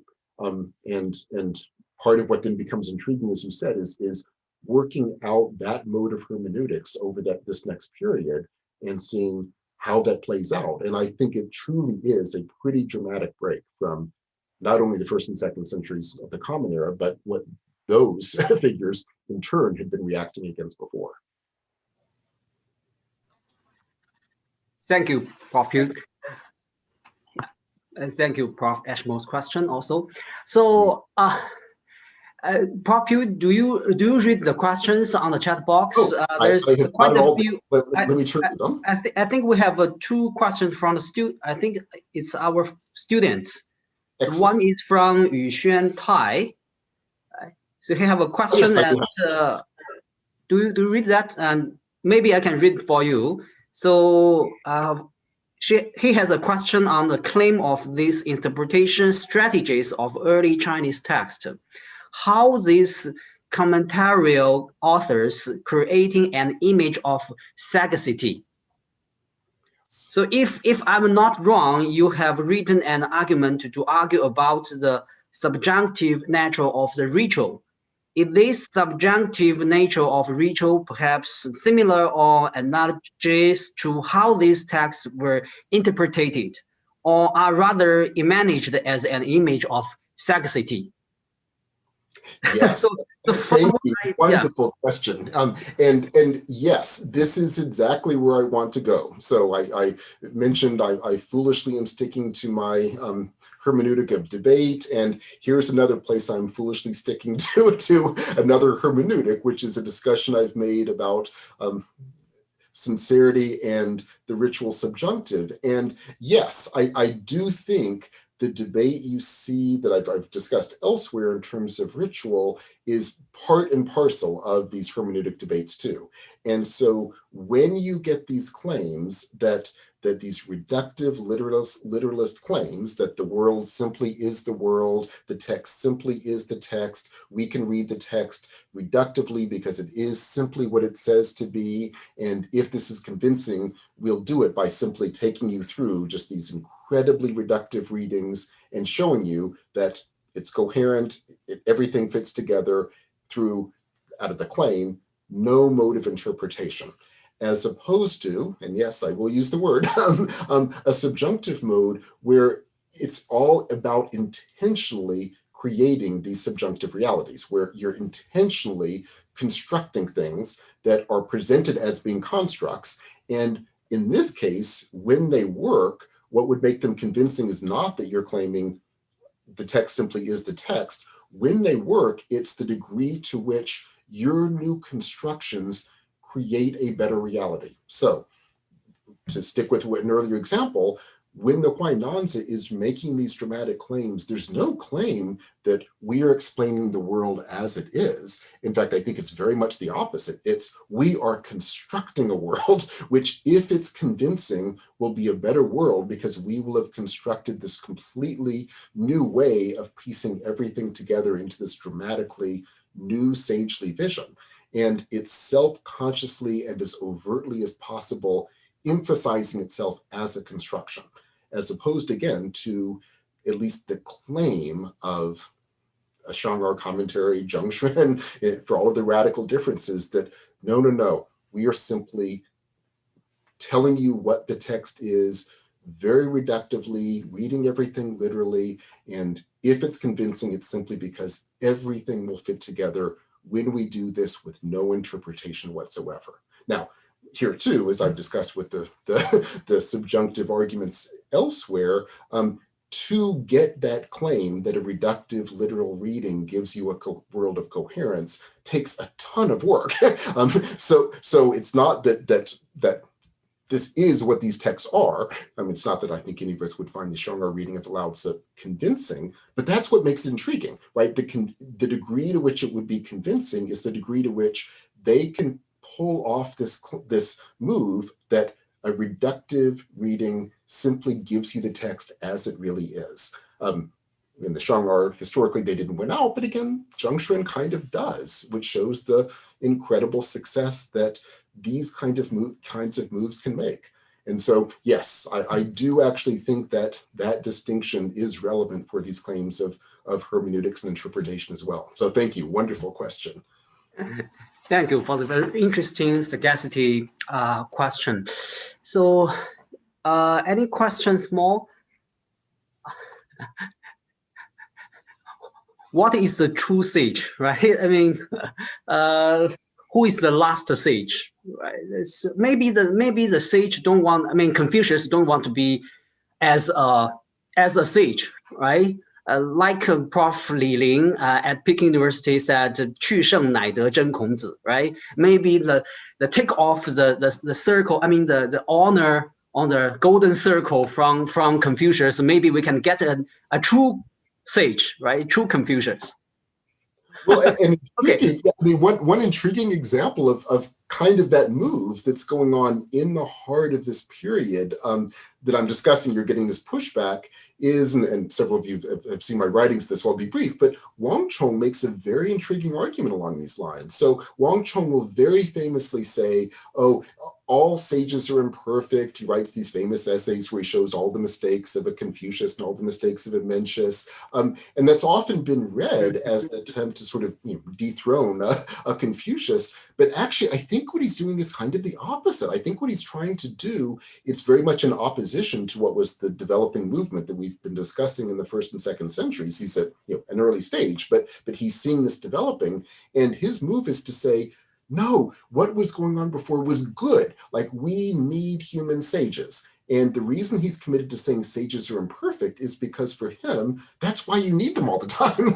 like you need an endless proliferation of sages, because every sage will make mistakes, which is why you need a sage in the next generation, or hopefully several, to correct the mistakes of the other. And Wang Chong clearly, I would say, is presenting himself as a sage, saying, look, I am a sage. I am writing this grand work that is correcting the errors of others. By implication, I'm going to make lots of errors, but that's why I need more sages too to come after me. And so what Wang Chong wants is an endless proliferation of sages. And what concerns him, he's very explicit about this, is this growing claim that Confucius was perfect and was the last sage is incredibly dangerous, because that means we're going to have to live with all of his errors and all the errors that have come in with the interpretations, bad interpretations of Confucius. And that's terrible. We need more sages. We need constant sages, because precisely we're all perfect. So it's a very intriguing twist in this, I'll use the word again, debate, very much claiming not so much that Confucius isn't a sage, but no, he absolutely is a sage, and yet was imperfect. So that's why we need more. Yes. Wow, very good. So yeah, I have noticed Prof. Golden has another question, and also we have a student's question. So maybe there is the last 2 more questions. Okay. So the first one is my students, Xiaoqian. Xiaoqian, you have a question, right? Yes. Please raise your question, please. Okay. My question is, I'm curious about Puett. You mentioned the concept of consequence in your lecture, and I want to know what is your standard about the coherence in your interpretation of your context. In case, like for instance, in case of discovering some materials not consistent with our previous understanding of some other material we collect.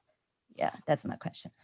Yeah, no, wonderful question. And the way I would like to put it is that in itself, in other words, how to define coherence and where to find coherence is one of the topics under debate.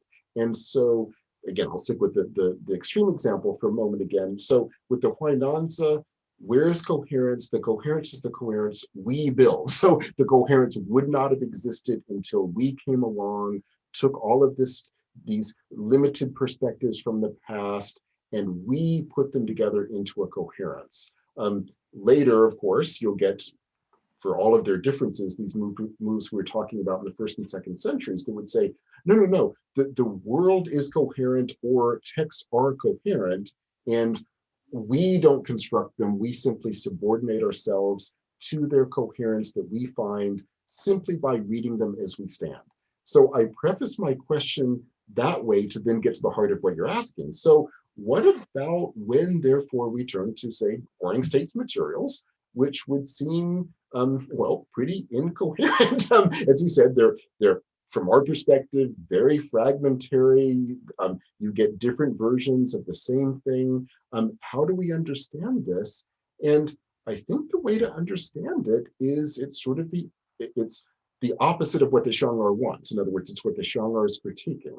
That I think part of the textual production in the Warring States period is precisely this, right? It's precisely, you take a story that is out there, you take a line of poetry that's out there, you take an interpretation of a certain body of vocabulary that's out there, and then you twist them in a new way. So you tell the story in a new way, you juxtapose it in a surprising way with another set of poems, you use the key sort of hot terms in a surprising, counterintuitive way. And when it works, it works because that surprising reweaving of the material is seen as powerful. And then up along will come another text that will try to reweave them differently. And so the textual production is kind of an endless product of new reweavings, new reworkings, which creates what to us would seem this very fragmentary world of here are a bunch of chapters that we think of as Lao Tzu chapters, but put together as one text. Then here Lao Tzu chapters are stuck together with these other stories that don't seem to make obvious relevant sense with them. Here they're put with other ones.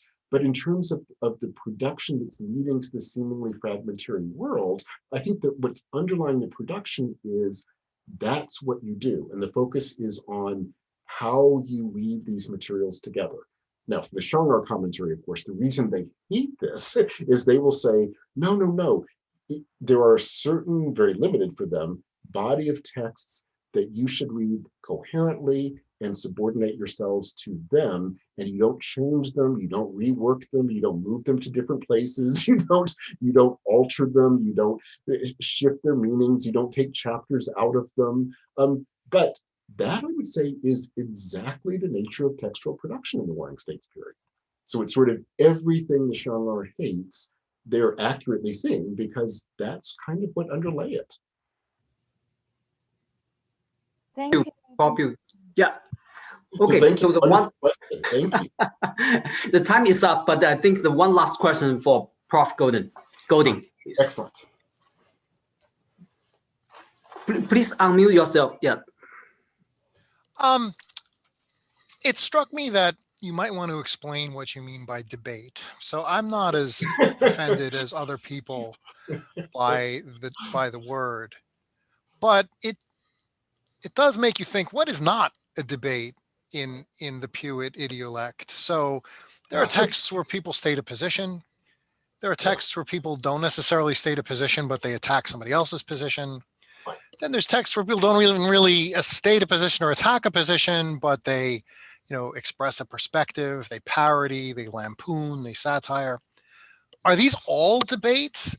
Because unless you can say, well, that's not debate, then you might get some pushback that the word doesn't have much meaning anymore. And a related term that you use, again, this bothers me much less than it bothers other people, is claim. So as part of the debate, if I understand your language, different people are making claims. And there too, I'm curious to know what's not a claim. So is a parody a claim? Or does a claim have to be an explicit statement? Does it have to be, does it have to be in propositional form? Does it have to be merely something that could be restated in propositional form? This might be what bothers some of your readers. Yeah, no, I think you put your finger on it. I think you're exactly right. And to emphasize exactly your points, all of the examples that you were giving, like would a parody be a claim? I'm going to go out on a limb and just be straightforward. Yes. So I definitely don't want to limit this just to propositional claims. And in fact, I'll even put it more strongly. In the Warring States period, you certainly get the propositional counterclaims, but much more of the work involves these reweavings. And so one possible argument, which I'm very open to, would be to drop these words, but then I need something else. And the something else is the following. What really interests me is trying to read these texts in relationship to each other. Now, not literally, we don't know, unless they say it explicitly, we don't know what text they read.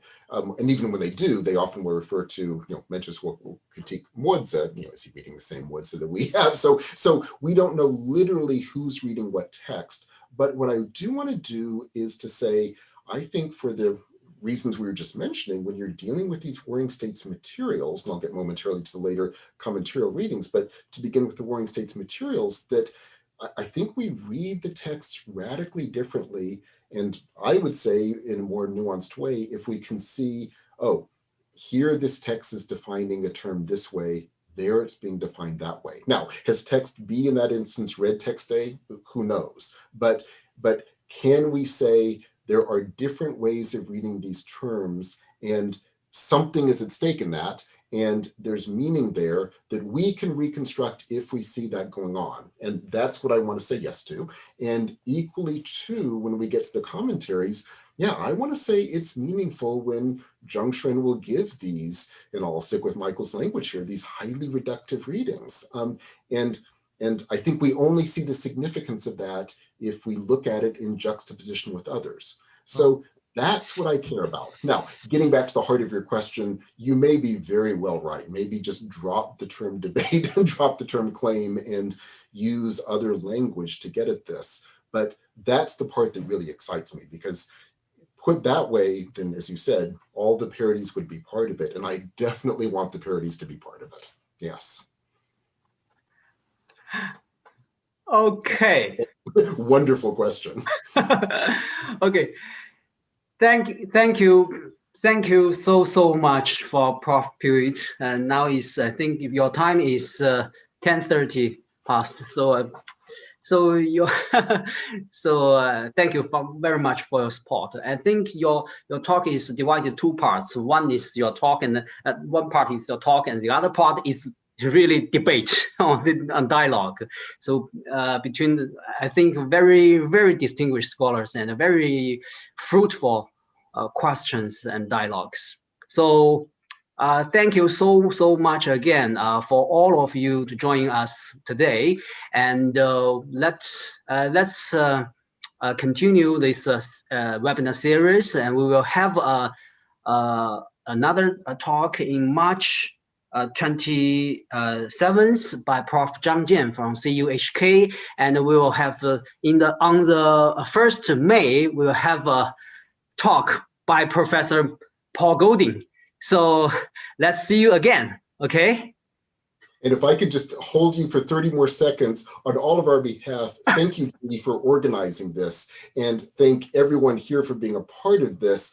Part of what's so amazing about these Zoom discussions as you've developed them, Jenny, is it enables us from all over the world to come together, have these incredibly exciting discussions together, share ideas, and thank you. I mean, all of learning is collaborative, and the way you've organized these, you've created a virtual space where that collaboration is allowed to grow and develop. So on all of our behalf, thank you, Jeannie, for doing this, and thank everyone here for being involved in this incredibly exciting set of discussions that you've organized for us.